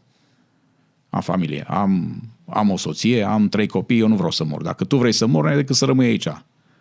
Și îți garantez că o să mor. Dacă nu, trebuie să vii cu mine și trebuie să faci ce spun eu. Și ăla s-a trezit așa, parcă, da, zic, ai familie, ai prietenă, ai iubită, a început să-mi povestească, timp în care eu l-am legat, ca să nu poată să plece de acolo. De ce? Pentru că trebuia să verific pe unde putem să coborâm, că erau numai... Și am găsit o parte, vreo 20 ceva de metri, corda mea n-ajungea atâta. Am găsit o parte unde pe aici puteam să încerc. Ăla m-am uitat la el în cizme de gumă. Mă zic, cum... E rețeta completă. Cum nu se putea mai rău, știi? În cizme de gumă îți dai seama, prindea un pic de gheață, aluneca, să termina. Aveam echipamentul la mine, am reușit să-l scot. O să îți spun că cea mai faină senzație a fost dimineața pe la 4, când m-au găsit colegii și au reușit să urce într-o zonă în care eu eram blocat deasupra unei cascade și a unei prăpăstii de vreo 30 de metri și am reușit să ieșim cu toții de acolo. Am făcut pe ceas 1 kilometru și vreo 600 de metri în 16 ore jumate. Deci, viscol, gheață, prăpăstii, deci Am zis că dacă... Ți-ai dat doctorat acolo. Da, am zis că dacă trăiesc după chestia asta, zic că ăsta e botezul. Știi? Și la televizor arătau ăștia, că mi-a postit nevastă mea, zice, m-a sunat niște prieteni din Irlanda. Bă, zice, a murit Dan? Nevastă mea. Ce? Păi uite că scrie, șeful Salvamont a dispărut, șeful Salvamont căzut în prăpastie. Mă suna domnul Rafat, nu răspundeam că nu mai aveam semnal telefonic. Stație, semnal pe stație nimic, semnal telefonic nimic. Zice prietenul meu care e pilot, ce Dane, nici nevastă mea nu m-a ținut trează o noapte întreagă de când suntem căsătoriți. Deci n-am putut să dorm. Deci a fost o chestie ca după aia să ajungem, să-l predăm, băiatul ăla e salvat. În momentul în care am ajuns jos la provizii, mi-a mâncat și sandvițurile mele, mi-a băut și ceaiul meu și mi-a mâncat și ciocolată. Și zic, bă, dar eu? S-a uitat. Sorry, mi-a fost foame. Bun, hai că mai rezist până acasă. Știi, deci, îți dai seama, era de vreo 4 nopți pe munte, nu mâncase nimica. Mi-a arătat cum am încercat chestia asta și e foarte mișto, cu niște frunze și cu niște ace de brad presate și avea ceva pliculețe de ketchup, nu știu de unde le luase, de la ceva pizzerie de pe acolo, de prin Ucraina. Și le ungea și le sugea. Efectiv sugea serul ăla, așa, știi, cum nu zeamă, nu nimic, deci sugea așa, zic, bă, dă să văd și eu cum e, să nu mor prost, știi? Nu lași. Mă, taci că nici nu-ți rele la foame, știi? Deci hai că te, știi? Da, chiar rădăcini n-am mâncat, știi, că nu mai ducem sandwich-ul cu noi, dar a fost nasol și marți n-am putut să interveni pentru că a fost o zi foarte nasolă și pe urmă miercuri și joi am mai scos încă o persoană și alte 2 decedate. 2 băieți tineri care căzuseră, erau praf și a trebuit să evacuăm de acolo. Acțiunea în total a durat 133 de ore și nu o să uit niciodată acele 133, 133, știi? Zic, frumos, cifra 7. Place cifra 7, știi? Da. A fost și de atunci a urmat o grămadă de operațiuni foarte dure. În decembrie l-am scos pe băiatul ăla, pe Vlad, cu pisica. O intervenție care a făcut în conjurul lumii. La un moment dat cei de la Daily Mail și de la Euronews, împreună cu cei de la NBC, spuneau că în 24 de ore de maximă audiență, pe un eșantion de 50 de știri, Trump era pe undeva pe locul 7, parte de nebunie din război, Putin cu Zelenski erau pe locul 3, 4 și Salvamont Maramureș era cu peste 100.000 de vizualizări pe locul 1. Zic, băi, ce tari suntem. Da, deci mai aveam vreo 216 metri până la victimă și n-am putut. Era foarte mare vânt, era viscol, era zăpadă. A trebuit să ne tragem să abordăm pedestru acțiunea. Și au coborât 2 dintre colegii mei care s-au dus ca echipă de prim răspuns, au coborât și băiatul ăsta era în vale. Stătea, efectiv, erau 2 versanți și în mijlocul versantului, jos, era o vale, era o apă care curgea și stătea în apă. Curgea apa îi se băga apă după haine, după tricouri și curgea prin pantaloni jos. N-avea unde să stea. Și noi prima dată am zis, bă, dar stai un pic, de ce n-ai urcat un pic mai sus? Pentru că nu putea să stea, pentru că era o poșghiță de gheață și aluneca efectiv în vale. Și s-a consolat cu ideea că o să moară și să rămână acolo în vale, măcar să nu pățească altceva. Și prima chestie pe care o facem când ajungem la victimă, începem să-l evaluăm medical, din punct de vedere medical, să vedem, nu are fracturi, nu are lovituri, nu... Și ăsta spune la un dat, cat. Zice, tăiat ăsta, mă, oare ce a pățit, știi? Și ăsta tot întreba, ai cuțit? Nu înțelegea engleză, nu prea vorbea el numai ucraineană. Unul dintre băieții de la frontieră o rupea așa încet pe ucraineană, zice, unde ești, mă, tăiat? Unde arată? Ce e aia cat? Și îl desface și la piept, pe pieptul gol, pe pielea gol avea o pisică. Deci ăștia s-au uitat, bă, dar sunt poze, mișto când l-a dezbrăcat. Și zice ăsta, cat, mă, nu cat. Cat. Păi zi așa, mă, că am crezut că ești tăiat. Ia pisica, n-a vrut să lase pisica. Nu, pisica numai la pieptul lui. Ok, ucrainenii iubesc foarte mult animalele. Da, pisica aia, eu am ieșit atunci și am spus, pisica aia a salvat viața. Au fost tot felul de comentarii pe tema că n-are cum o pisică să salveze viața.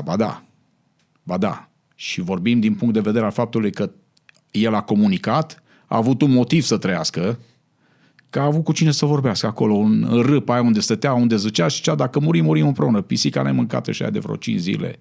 El căzut acolo, nu mai avea semnal telefonic cu cine să vorbească, deși avea și baterie externă. Deci erau cât de cât pregătiți băieții. Și a fost unul dintre cei care, la sfârșitul misiunii de salvare, acea ravenă avea undeva la 410 metri măsurați. Deci măsurați, acolo a alunecat, acolo a căzut. Norocul lui a fost că n-a dat cu capul în bolovanii de jos și a alunecat cumva, s-a sprijinit și a căzut controlat, a alunecat controlat. Ca să înțelegi, 410 metri înseamnă vreo 4 terenuri de fotbal, da? Și va în genul ăsta. No. Operațiunea de extragere a durat 7 ore jumate și cu dinții l-au scos de acolo. Deci nu, efectiv n-aveai puncte de amaraj unde să-ți agheți, nu puteai să-ți lași echipamentele, deși colegii și-au lăsat niște echipamente acolo jos în vale și o să mergem la vară să le recuperăm. A fost extraordinar de greu. Deci a fost una dintre misiunile, la fel, cele mai dificile. Dar băiatul trăiește, e ok, e plecat acum în Austria. Suntem singurii pe Instagram la care ne-a dat follow. În rest, toată lumea îl urmărește, el ne urmărește pe noi, știi? Și de fiecare dată când are ocazia, e printre puținii care ne dă inimioare și ne mulțumește de fiecare dată că i-am salvat viața. Stând cu el, a fost o chestie foarte faină. Pisica aia nu s-a dezlipit de el. Singura oară, înainte de a-l băga la terapie intensivă, în echipajul care venise la baza muntelui după ce l-am evacuat, au luat băieții pisica și a început pisica să umble pe aici și strigau ăștia, băi, vezi să nu fugă, mă, că zice, am adus-o atâtea ore de jos, acum fuge pisica. No, pisica, zbârlită fiind, o să-ți arăt și niște imagini, ieșeau aurii din ea, cum stătuse la pieptul lui și cum era încălzită. Noi l-am protejat, l-am învelit într-un sac termic, l-am băgat într-o targă specială pe care o avem într-un roll-up și am reușit să-l scoatem. A fost o misiune care l-a adus pe vicepreședintele celui mai mare post de televiziune din Japonia, NHK, l-a adus în România cu avion privat ca să ne ia interviuri. Și nouă și lui. Am zis, mă, uite ce face un animal. Ce face un animal. Da, oamenii, să știi că oamenii sunt foarte sensibili în momentul în care e vorba de animale.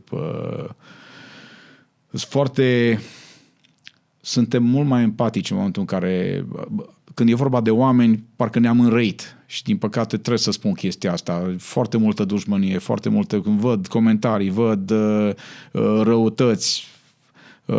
Am avut o situație în care unul dintre ucrainenii care stătea bine mersi într-un fotoliu în Elveția ne scria că datorită faptului că nu ne-am dus după doi care presupunea el unde sunt, noi nu mergem decât la coordonate. Adică dacă mie nu-mi dă coordonatele, eu nu pot să curăț și să peri un munte de 120 de km lungime, că n-am posibilitatea nici cu toate elicopterele.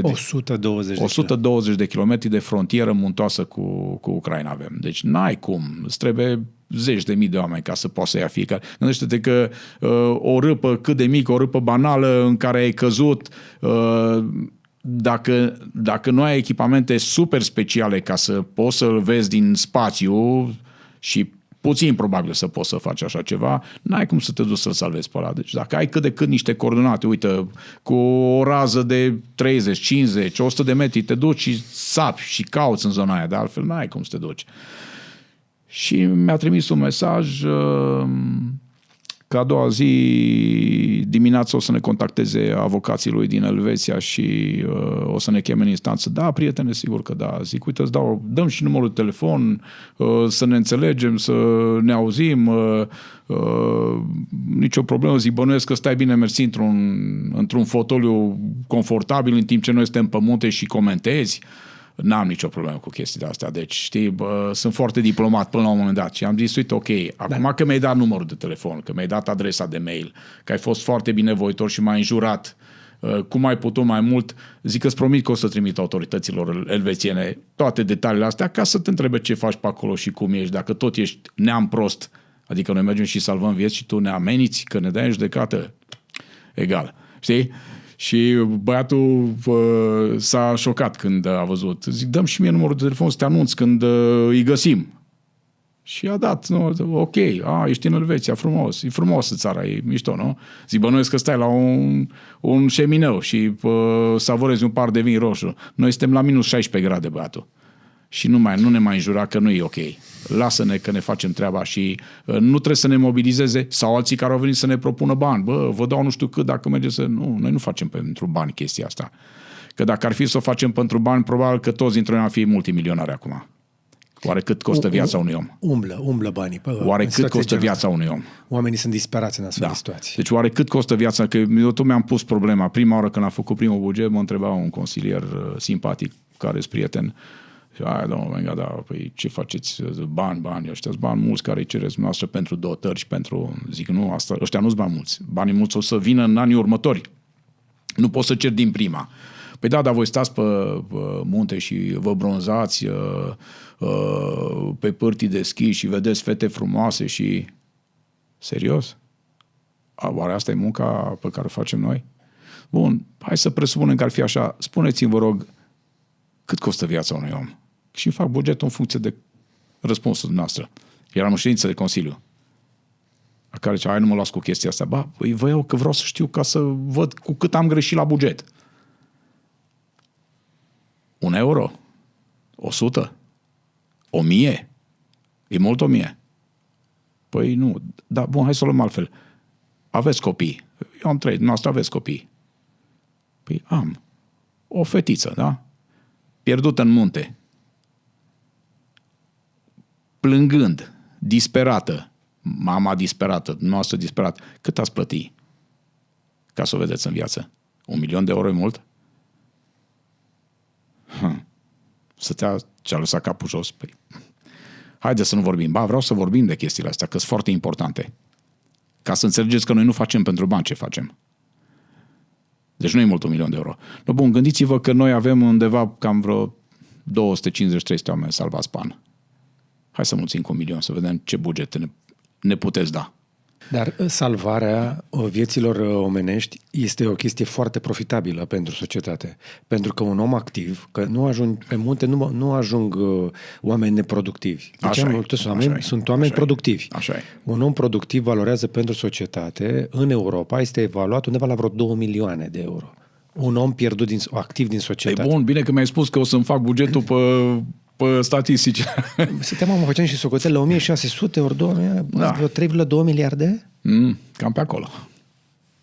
În vieți salvate, dacă vrem să punem preț pe o viață. Dacă vrem să punem preț, da. Care au fost momentele în care ai văzut partea cea mai întunecată a ființei umane pe munte? Tot ceea ce ține din nou de intervențiile pe care am cu ucrainienii, din păcate. Am văzut băieți abandonați în munte nu de rude, de frate. Abandonat, lăsat să moară. Și asta a fost cea mai cruntă lecție pe care am primit-o. Deci, și n-a fost o singură persoană. Știi, ne gândeam că, ăla a fost un caz izolat, dar n-a fost un caz, au fost mai mulți. Și-au abandonat frații cu aceeași mamă. Ei au reușit să ajungă să se adăpostească într-o stână părăsită, care e dezafectată iarna, și au făcut un mic foculeț acolo. În momentul în care am ajuns la ei, era un vânt, era viscol afară, iarna, temperaturile, ți-am zis că ajung până la minus 26, minus 28 de grade acolo, în zona respectivă. Și la apelul de urgență, de obicei noi ne notăm foarte clar fiecare detaliu și întreb fiecare detaliu. Întreb cât mai multe detalii ca să știm. Și omul spunea că sunt 3. Și am găsit numai 2. Zic, unde e al 3-lea? Nu, că s-a întors, că... unde s-a întors? Că de aici să se întoarcă, spuneați că se simte rău, că ăla e cel mai rău. Și spuneați că l-ați lăsat, l-ați adăpostit undeva ca să veniți să căutați ajutor. Nu știu ce ajutor ați căutat, că putea să-l aduce și pe el încoace. Păi nu, că e și mai mare și... Dar nu, că s-a dus înapoi. Unde s-a dus înapoi, mă? Hai să întrebăm autoritățile din Ucraina dacă cumva nu au fost înștiințate și l-au preluat la ei, ca să știm, să nu lăsăm pe cineva în munte, în spatele nostru. Nu, că s-a întors, că... Și pe la 6:30 dimineața, unul dintre ei spune, zice, aș vrea să vă spun ceva. Da, că nu mergeți până sus, că era mai sus cu vreo 650 de metri. Zic, cine? Păi ăla, că n-a mai putut să vină și a zis că își face un adăpost acolo și zic, oameni buni, azi noapte la ora 12, când am ajuns la voi, 650 de metri, probabil că ne mai luau încă o oră jumate să ajungem la el. Vă sunteți nebuni? Cum l-ați lăsat acolo? De ce nu ne-a spus atunci? Aveam mai multe echipe. Păi nu, că știi că ne-am gândit că o dădea așa din... Ne-am dus sus, în munte. Am ajuns undeva în jurul orei 2:30 la prânz. Era mort. Dezbrăcat. Se dezbrăcase. Și l-am împachetat, l-am coborât, am ajuns seara târziu cu el. De ce era dezbrăcat? Pentru că fusese într-un asemenea hal de hipotermie încât a simțit că e foarte cald și a început să-și dea hainele jos și l-a julit pe genunchi, pe coate, pe față, pe mâini. Nu era agresat. Bun, pe urmă l-am predat la cei de la IML. Ne-am uitat și când l-am coborât am cerut actele era și poliția de frontieră și zic, stai un pic, ăștia au nume asemănătoare de familie. Știi că le scrie în ucrainiană pe pașaport și este și traducerea. Și zice, da, e fratele meu. Zic, nenorocitule, în momentul ăla mai tu ți-ai lăsat fratele să moară sus pe munte. Păi nu, că cred că era mort deja. Cum să fie mort, mă? Unde l-ai lăsat? Cum era? Era îmbrăcat?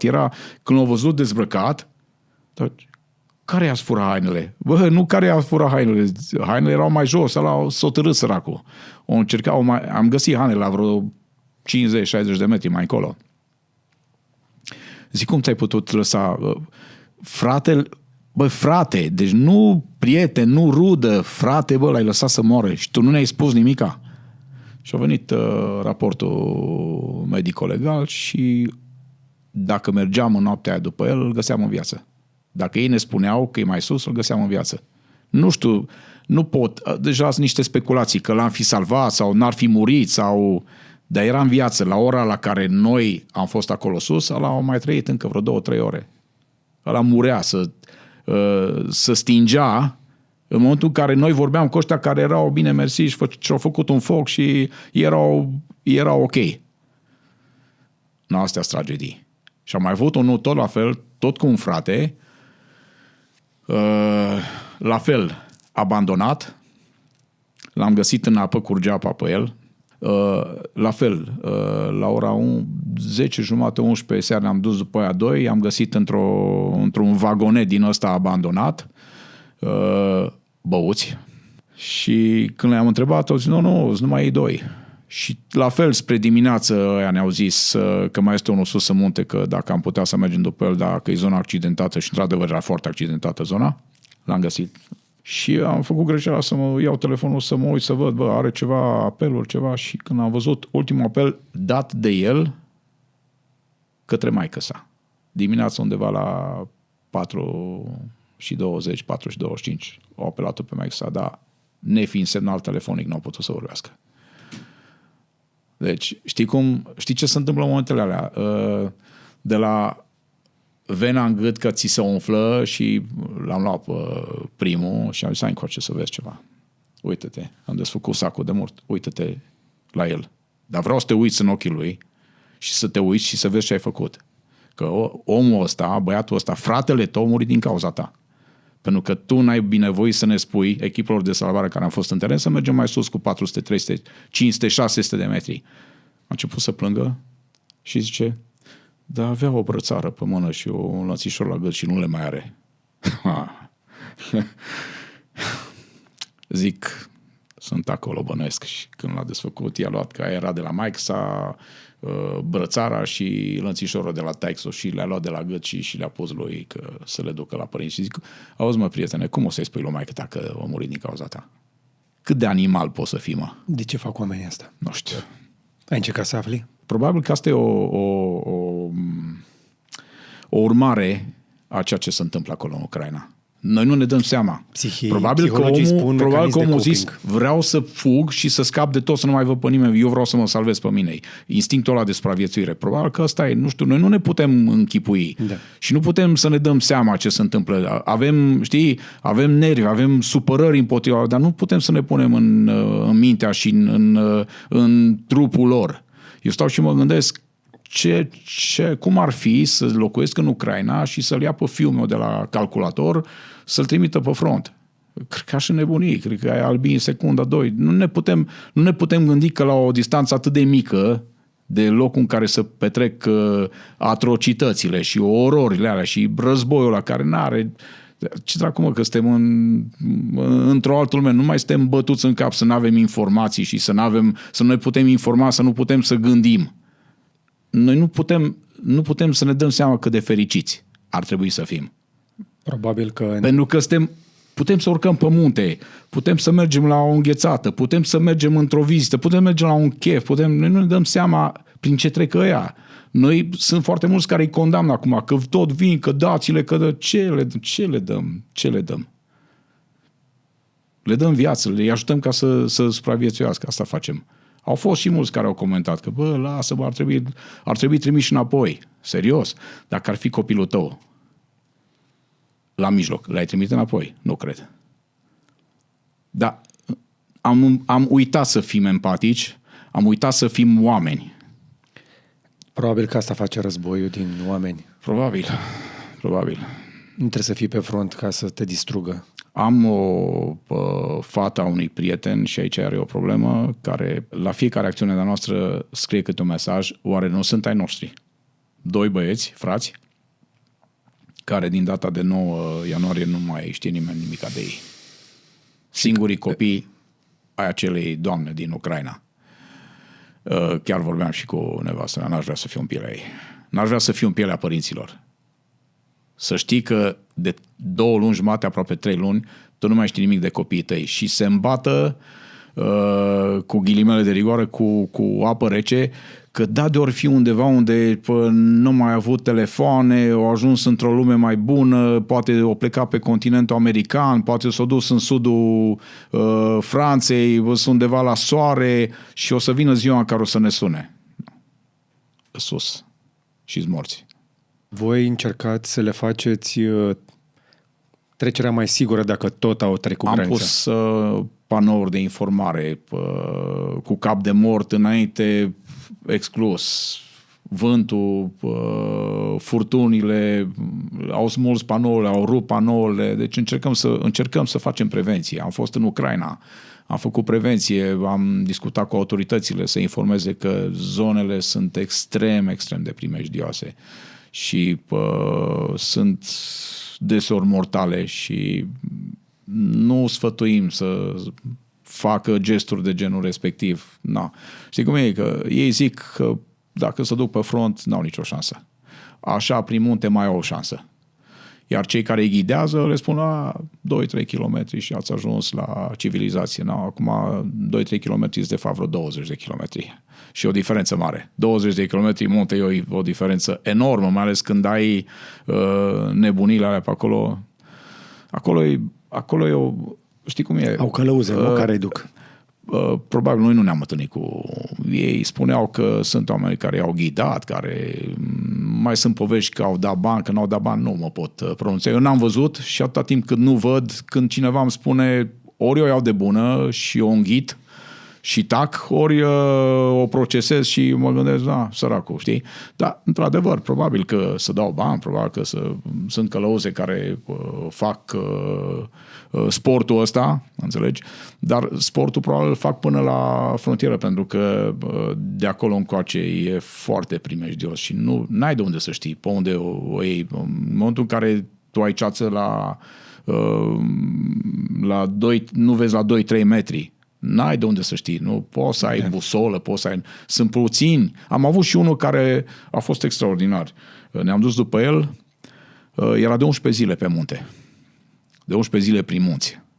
Și ajungem după el, haine pe el, de camuflaj, rucsac. Zice, 1 an de zile m-am pregătit. Mi-a făcut pregătire fizică, 1 an de zile în casă, în pod, tracțiuni, alergare pe scările din casă.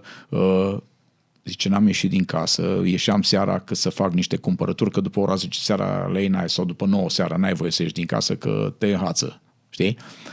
Și ce m-am pregătit, mi-am făcut traseele, am știut pe unde mă bag, am știut pe unde să mă duc, să nu fiu interceptat, avea hărți, avea încă rezerve, avea niște conserve din alea care le desfăceau o dată pe zi, care să-i ajungă timp de 2 săptămâni, calculată mâncarea. Ne-am uitat, zic, dar din ăștia să mai vină, că e ok, e fine. Avea haine ude băgate într-un sac special care le pusese deoparte, avea 3 rânduri de haine din astea destul de tehnice la el. O supraviețuit, l-am preluat, l-am verificat din punct de vedere medical, era un pic jos temperatura, dar era ok. Și l-au preluat cei de la frontieră ca să facă demersurile care să facă în cazurile astea. Și chiar am zis, uite... Care-s demersurile? El cere un statut de refugiat de război și atunci se fac documentele și poate să... Deci nu sunt trimiși înapoi în Ucraina? Nu, niciunul. Nu. De la noi nu. Că de-aia încearcă. Nu. Da, păi probabil că știu și nu mai sunt ținuți în centrele astea de detenții sau cum să numea. Nu, li se dau niște documente și pe baza documentelor ei poate să meargă să lucreze, poate să meargă să călătorească în altă țară. Deci eu n-am auzit, mie cel puțin cu cât am mai ținut legătura, că ne-am mai scris, încă o dată mulțumim, n-am auzit să vină cineva să zică, mi-a dat statul român 30.000 de euro sau mi-a luat bilet la business class. Astea sunt povești și fabulații care să nasc... E doar un tratament uman al unei țări europene. Exact. Și cred că oricare dintre țările din Europa, cel puțin, ar face aceeași chestie. Adică nu cred că i-ar arunca sau i-ar lua de gât și i-ar arunca înapoi. Și noi, românii, suntem mult mai miloși decât alții. Suntem mult mai empatici. Iară folosesc cuvântul ăsta. Suntem mult mai empatici pentru că suntem și mai aproape puțin de ei și avem un istoric al unor momente mai dificile pentru noi, știi? Sunt toți ochii pe granița aia. Da. Este supravegheată din toate pozițiile, inclusiv din satelit. Da. Se vede tot. Da. Acum, dacă aveam genul ăsta de pază și acum 10 ani, poate nu era atât de mult trafic de țigări. Da. Că era la modă, pe acolo treceau cu avioanele, mi-aduc aminte. Au găsit ceva elicopter sau ceva dronă spartă care o dat-o jos. Da. Acum, din păcate, sunt alte situații. Alte probleme. Iar războiul scoate și ce nu știi că ai în tine. Da, din noi a scos tot ce a fost mai bun. Deci din noi, cei de la Salvamont, eu chiar mi-am descoperit sau mi-am redescoperit colegii, echipa, oameni care nu se dau în lături când e vorba de a salva o viață. Deci până în pânzele albe. Nu există, nu se poate. Nu. E bine că n-ați pierdut încă oameni. Și nici nu o să pierdem. Până la urmă, fiecare trebuie să lupte și el să supraviețuiască. Nu e chestia că stai și aștepți să vină cineva să te salveze. Trebuie și tu să lupți. Și e instinctul uman care nu te lasă să zaci până mori. Și atunci lupți și tu. Și atunci e foarte dificil pentru că în zona respectivă semnalul telefonic lipsește cu desăvârșire. Deci serios? N-ai... Dar se laudă toți operatorii că au pus stâlpi în toți munții. Acolo nu. Am observat chestia asta pe lângă Baia Mare, Satul Mare și zona din Oradea. Bă, sunt foarte multe zone cu semnal prost sau deloc. Da, dar acolo în munți ai pe o suprafață, pe o lungime de 15, 20, 30 de kilometri, n-ai niciun semnal telefonic. Dar e inadmisibil lucrul ăsta, pentru că conform licențelor pe care le au, ei sunt obligați să ofere acoperire de 99% pentru populație. Nu au posibilitatea de a merge și de a instala acolo. Ca să poți să instalezi un stâlp pe care să instalezi antene, trebuie curent. Îi pui fotovoltaice și cu baterii. Da, bun, soluții bănuiesc ar fi. Noi am achiziționat tot grație Consiliului Județean. Adică cei care sună la 112, prin ce sună? Trebuie să prindă un pilon, nu? Un stâlp. Trebuie să prindă un pilon, da. Și dacă nu prind? Dacă nu prind... Nu-i vezi. Nu-i vezi și nu-i găsești. Și nu-i găsești. Sau îi găsești. Am avut cazul în care am găsit, după ce au trecut niște turiști și au zis...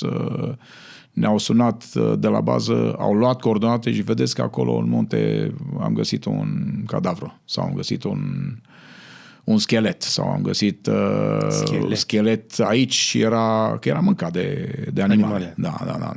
M-aș bucura că în loc de reclamele alea pe la televizor despre cum au pus antene pe munte, să mai pună niște antene pe munte și îi lăudăm noi gratis după aia, dacă e nevoie. Să mai dea banii noi pe cu cei reclamă. de la Vodafone avem o relație foarte bună. Ei au acum, avem un coleg care e și voluntar la noi la Salvamont, super pasionat, Ciprian Zanfirescu, nu știu dacă îl cunoști, dacă e un tip pe care ți-l recomand la o discuție, pentru că e un tip foarte, foarte implicat. Dezvoltă niște tehnologii Vodafone acum cu niște drone care sunt înălțate, care preau semnalul, care e foarte interesant. Pe noi ne ajută. Ne ajută inclusiv pe dronele. Și ridicați voi cu drone semnal atunci când aveți informație. Exact. E o idee bună pentru situații de urgență. Da. Dar ca să preîntâmpini chestia asta, ai nevoie de stâlpi aia. Ai nevoie de stâlpi, e clar. Adică pentru situații de urgență e foarte bine pentru că ai un plus, ai un ajutor. Da. La fel, dronele care fac mapping și care scanează zona și de sus vezi altfel decât vezi de jos. Okay. În momentul în care tu vrei să dispui de un elicopter și ceri un elicopter și nu este meteo bun, nu poți să înalți elicopterul. O dronă care are și termoviziune, poți să înalți că e mult mai ușor și până la urmă hai să o spune și pe aia dreaptă. Dai o dronă de pământ, te costă niște mii de euro, nu niște milioane de euro. Și atunci cu dronele alea care fac și mapping, avem un centru, fiecare serviciu public județean din România acum au implementat Saroavu, care e un program care descarcă toate imaginile în timp real în dispecerat. Este un dispatcher care studiază imaginile și cu inteligența artificială îți găsește punctele în care îți găsește haine, îți găsește rucsaci, îți găsește om, îți găsește animale. Deci tot ceea ce are căldură. Dacă e mort de mai mult timp, n-ai cum să-l mai găsești, că ăla e deja... Spun. Da. Eu cred că putem să avem inclusiv la nivel de ANCOM, Autoritatea Națională pentru Comunicații, să aloce resurse pentru a pune stâlpi. Serios acum, dacă te duci în Austria sau în Elveția, nu găsești petic de munte fără semnal. Da, vezi și cum e cu ANCOM-ul, depinde de zonă. Sunt zone de protecție, sunt zone în care poate să intervină doar cei de la MAPN, sunt zone în care responsabili sunt cei de la Poliția de Frontieră, deci un pic ANCOM-ul dă frecvențele. Legile sunt făcute de oameni. Da, absolut, legile se pot schimba, cum de altfel se pot schimba și legile în ceea ce privește salvamontul, să nu mai fim tratați ca orice alt bugetar și să putem și acum revin cu chestia asta și știi că am discutat-o, ar trebui deci gândește-te că noi suntem băgați în malaxorul tuturor ordonanțelor de urgență la care trebuie să răspundem cu memorandumuri, pentru că noi suntem în organigrama unui Consiliu Județean din punct de vedere administrativ și dacă numărul de posturi depășește, e o calculație care se face și în fiecare an se dă un număr maxim de posturi. Noi nu putem depăși numărul de posturi. Noi, fiecare formație din fiecare echipă din Salvamont, fiecare structură, avem un număr de formații acreditate. Legea HD77 spune că o formație alcătuită din minim 6 salvatori montani. Acolo trebuie să mai adaugi încă unul care să fie rezervă în cazul în care unul ți se îmbolnăvește, e plecat în concediu. Deci să zic 7 salvatori montani. De exemplu, noi în Maramureș suntem acreditați pe 6 formații, ar semna 42 de oameni, noi suntem 18. Și nimeni nu se întreabă, totuși voi mai puteți? Cum puteți? Dar nu cădeți. Și dacă vin mâine 20 de oameni care vor să se angajeze la Salvamont, n-ai voie să iei. N-am voie să iau nici măcar unul, că n-am posturi disponibile în momentul ăsta, pentru că noi suntem o structură profesionistă de urgență, coordonată operativ din punctul ăsta de vedere de Departamentul de Situații de Urgență, suntem în cadrul Departamentului de Situații de Urgență, dar nu suntem recunoscuți ca structură de interes public județean, adică o chestie care se poate reglementa printr-un paragraf, un rând, o propoziție. Încep să apară tot felul de soluții astea, de drone, de roboți, de transport. Am văzut tot felul de variante de genul ăsta până când devin accesibile și pot fi folosite pentru oameni. Mare atenție că dronele nu sunt încă certificate pentru transport uman de urgență. Corect. Ne bazăm pe oameni pentru cele mai multe situații. Că eu m-aș bucura că ăștia 18 de care îmi zici să fie fiecare șef de echipă de roboți și de drone care să salveze, nu? Da, mai avem până acolo. Noi nu o să apucăm zilele în care roboții o să facă salvări de pe munte. Pentru că s-au încercat și sunt, până la urmă ajungi lângă un om. Da? Omul ăla e rănit, femeia e rănită, are o fractură. Trebuie să fie cineva care să-i zâmbească și să o mângâie pe mână, să-i zic, o să fii bine. Și nu că o să fii bine, trebuie să fii bine. Eu am văzut niște imagini spectaculoase, am avut șansa să filmez la ADAC în Germania, la Leipzig. Știi că iau sistemul ăla de salvare cu elicoptere. Și iau elicopter prin care garantează intervenție sub 8 minute oriunde în Germania. Frumos. Cam frumos. Ăla e în aer în 2 minute. Da. Maxim. Da. De obicei în 60 secunde. Da. Am fost la Batol și am făcut pregătire specializată la cel mai mare centru, cu troliere, cu elicopterele lor, cu echipaj și instructori tehnici de la Berwacht, de la Bergrettung, deci profesioniștii. Puțină lume înțelege că ADAC este susținut de membrii, adică de cetățeni, de oameni obișnuiți. Da. Noi ne bazăm într-adevăr pe SMURD. Am văzut Black Hawk-ul ăla care tot zboară pe aici, pe deasupra, pe la Băneasa Roșu. Mă bucur că începem să avem elicoptere de salvare. Nu sunt suficiente, ne-ar trebui mai multe. Da. Și cred că ar trebui să găsim o variantă prin care să încercăm să replicăm ceea ce funcționează deja și în Austria și în Germania cu aceste elicoptere de salvare finanțate de membrii unui club. Fiecare entitate din țara asta, și cam așa e peste tot, încearcă să tragă bani pe activitatea pe care o desfășoară el. Și normal.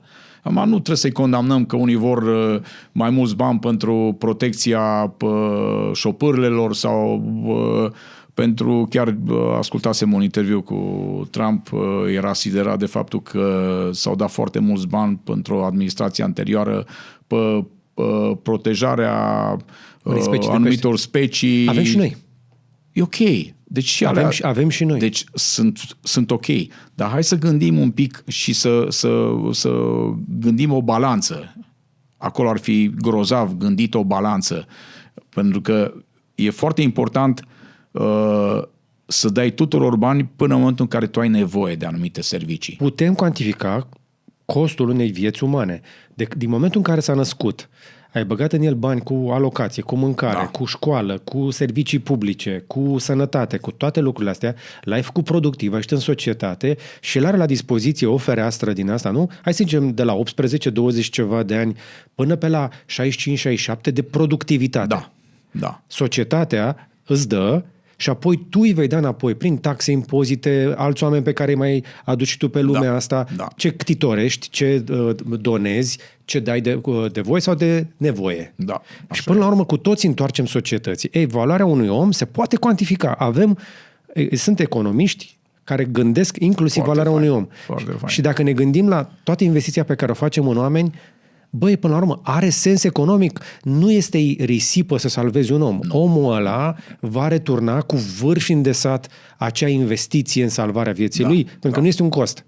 Este o investiție. Așa e. Apropo, cât costă, raportat la bugetul tău, împărțit la câți oameni ai scos, cam cât a costat o salvare? Cât te costă în medie un om salvat de pe munte? Te-ai gândit? Am făcut niște calcule sumare. Așa, care e bugetul tău anual? Cât ai zis că era? Bugetul meu anual e undeva la 1.000.000 de euro. 1.000.000? Cu tot cu investiții, cu tot cu bunuri și servicii, cu tot cu salarii, cu tot. Cel puțin 500 de oameni de pe munte pe an. Da. Deci undeva la sub 2.000 de euro pe om. Da, salvat. Cam acolo. Pe bune. 2000. Da. Bă, 2000. Da. Numai din taxe și impozite iei banii ăștia în 2-3 luni. Sub 2000. Din taxele și impozitele pe salarii, pe munca lui, îi iei banii înapoi în 2-3 luni. Da. Băi, atât de ieftin. Da. Urmează încă un sezon plin pe munte. Sunt sigur de chestia asta și e bine, exact cum ai zis tu. M-am bucurat să te aud încurajând oamenii să meargă pe munte. Nu există nimic mai terapeutic, este demonstrat științific. 72 de ore în natură au un efect terapeutic asupra creierului, de zici că ai făcut terapie psihiatrică cu pastile puternice, doar fără efectele secundare. Da. Te repari la cap. Inclusiv sindromul post-traumatic poate fi reparat cu ieșire în natură, este recomandat de specialiști. Așa, dacă te simți prăjit, obosit, stresat, deprimat, ieși pe munte, ieși în natură, dar fă în așa fel încât să te întorci și lasă locul ăla exact cum l-ai găsit. Da. Și nu știu, eu acum știu că, nu știu dacă o să mă lași, dar eu visez într-o zi să mă ridici cu drona aia.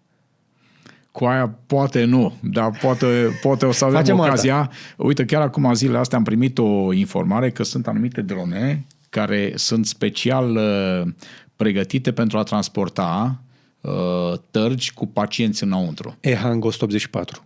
Le-au testat în Dubai. Urma să zi de ele. Aia ar fi o chestie foarte interesantă. Acum unul dintre colegii mei spunea, bun, și cum o aterizezi la noi în momentul în care e perete și... Ți-am zis de ADAC? Da. Dacă cauți pe YouTube cu Cristof, ca așa se numesc elicopterele alea, o să vezi niște imagini când vine elicopterul, apare din ceață pe stâncă, nu-l pune jos, e peretele așa, în ceață, vine aici, numai vezi că apare din ceață, îți face pielea de găină, se coboară la rapel, ia victima, îl ridică și în 60 de secunde e dus. Da.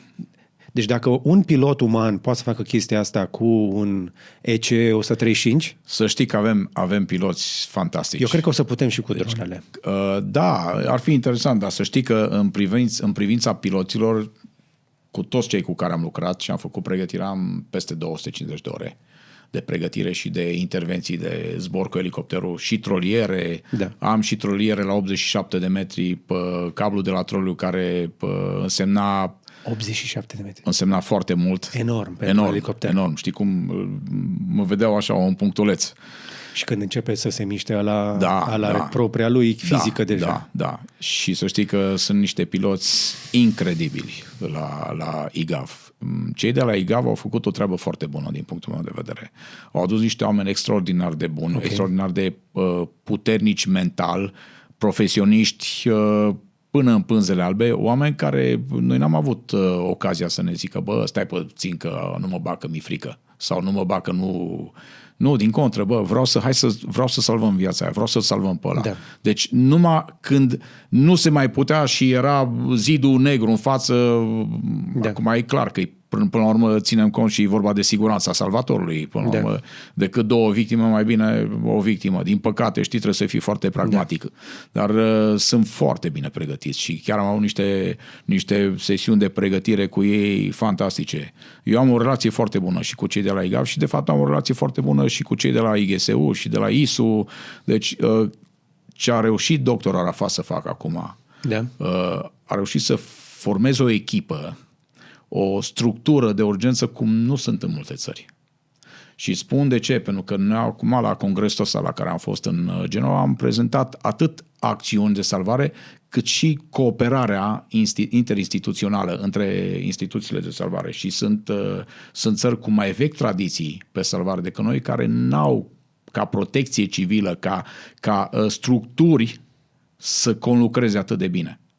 Și asta pe mine e foarte mare lucru. Și știi cum e, dacă nu ești implicat în fenomen, tinzi să vorbești ce auzi. Da. Fiind implicat direct... Adevărul e că auzi, sunt tot felul de oameni care și vorbesc urât de doctor Arafat. Acum, știi cum e, vrei să spun o chestie, o chestie spusă de un om pe care l-am admirat foarte mult. Atâta timp cât nu există contestatari, înseamnă că nu existi. Cu cât sunt mai mulți contestatari, omul ăsta a inventat smurdul, omul ăsta a făcut smurdul, omul ăsta a început ca medic, s-a urcat în mașina lui și a făcut prima intervenție cu mașina lui. Da. Ăia care vorbesc să vină și să facă aceeași chestie. Să vină, să coboare în stradă, să urce în munte, să vină să zică, bă, vreau și eu să fac așa ceva. Ce mă supără cel mai tare. Se poate. Deci poate, există voluntari care... Deci poate să facă oricine, dar să facă nu din fotoliu, să vină să facă în teren, să vadă cum e, să vadă ce înseamnă să urci o pantă cu o diferență de nivel de 800-900 de metri și când ajungi sus să mai ai aer, adică pentru asta trebuie să te pregătești, să-l vezi pe ăla că moare lângă tine și tu să te duci să știi ce să-i faci, adică ești și pregătit și după aceea să poți să-l mai și extragi, adică să ai și cu ce. Și ăla să nu poate să meargă pe picioarele lui. Și ăla să nu poate să meargă pe picioarele lui și pe ăla întâmplător să fie și fratele tău. Și să te vezi neputincios. Și atunci să zici, bă, acum chiar am nevoie de nebunii ăia care fac treaba. Din nou, s-ar putea să aflăm inclusiv despre doctorul Arafat că achiziții și că chestii până una alta avem smurdul ăsta care funcționează. Foarte bine. Și mai are încă multe lucruri de rezolvat. Nu știu că știi, salvarea pe mare la noi este o mare problemă. S-au făcut bărcile alea, dar n-au echipaje, mă. Da. Tu ai auzit? E foarte greu de pregătit. Uite, apropo de pregătirea unui om ca să devină salvator montan. Durează între 2 și 4 ani ca să poți să pregătești un om care e dedicat 100% să vină să se pregătească, să case la nivel tehnic, să schieze la nivel tehnic, adică nu că schiem pe pârtie, trebuie să cobori cu achea, trebuie să mergi în zone accidentate, trebuie să ai... La mine toți au curs de paramedic. Deci toți suntem paramedici. Vor fi mai mulți români, dar și străini ca niciodată pe munții noștri. Da, vin străini. Și încep să vină străini aici. Am avut Canada, am avut Africa de Sud, am avut Argentina, în munții Maramureșului care se plimbau, nemți, austrieci, nu mai discutăm. Aici, în momentul în care noi vrem să... Eu am nevoie acum să-mi fac o echipă, să-mi împrospătez echipa. Din 100 de oameni care vin la pregătire, undeva la 10-12 roșie să treacă și să facă față. E ca la trupele speciale. Deci e draconică și pregătirea și examenele și pe urmă ulterior ca să te poți dedica, înțelegi? Adică eu am 32 de salvatori montan voluntari care trebuie să fie exact la fel de bine pregătiți ca și cei care sunt angajați. Nu există diferențe între noi. Dar nu aveți voi să primiți sponsorizări? Ca servicii publice mai puțin. Asociațiile care sunt parteneriate cu noi, care au și salvatori montani, poate să... Dar, în general, nu prea să fac. Adică trebuie să fie chiar împătimiți de munte, dar n-am primit, să zic, la nivel de... hai să zic că vine cineva și zice, bă, uite, vă dau 10.000 de euro că am produs anul ăsta și vreau să vă dau 10.000, care 10.000 de euro înseamnă nimic. Dar dacă vrea cineva? Dacă vrea cineva, poate să facă. Unde?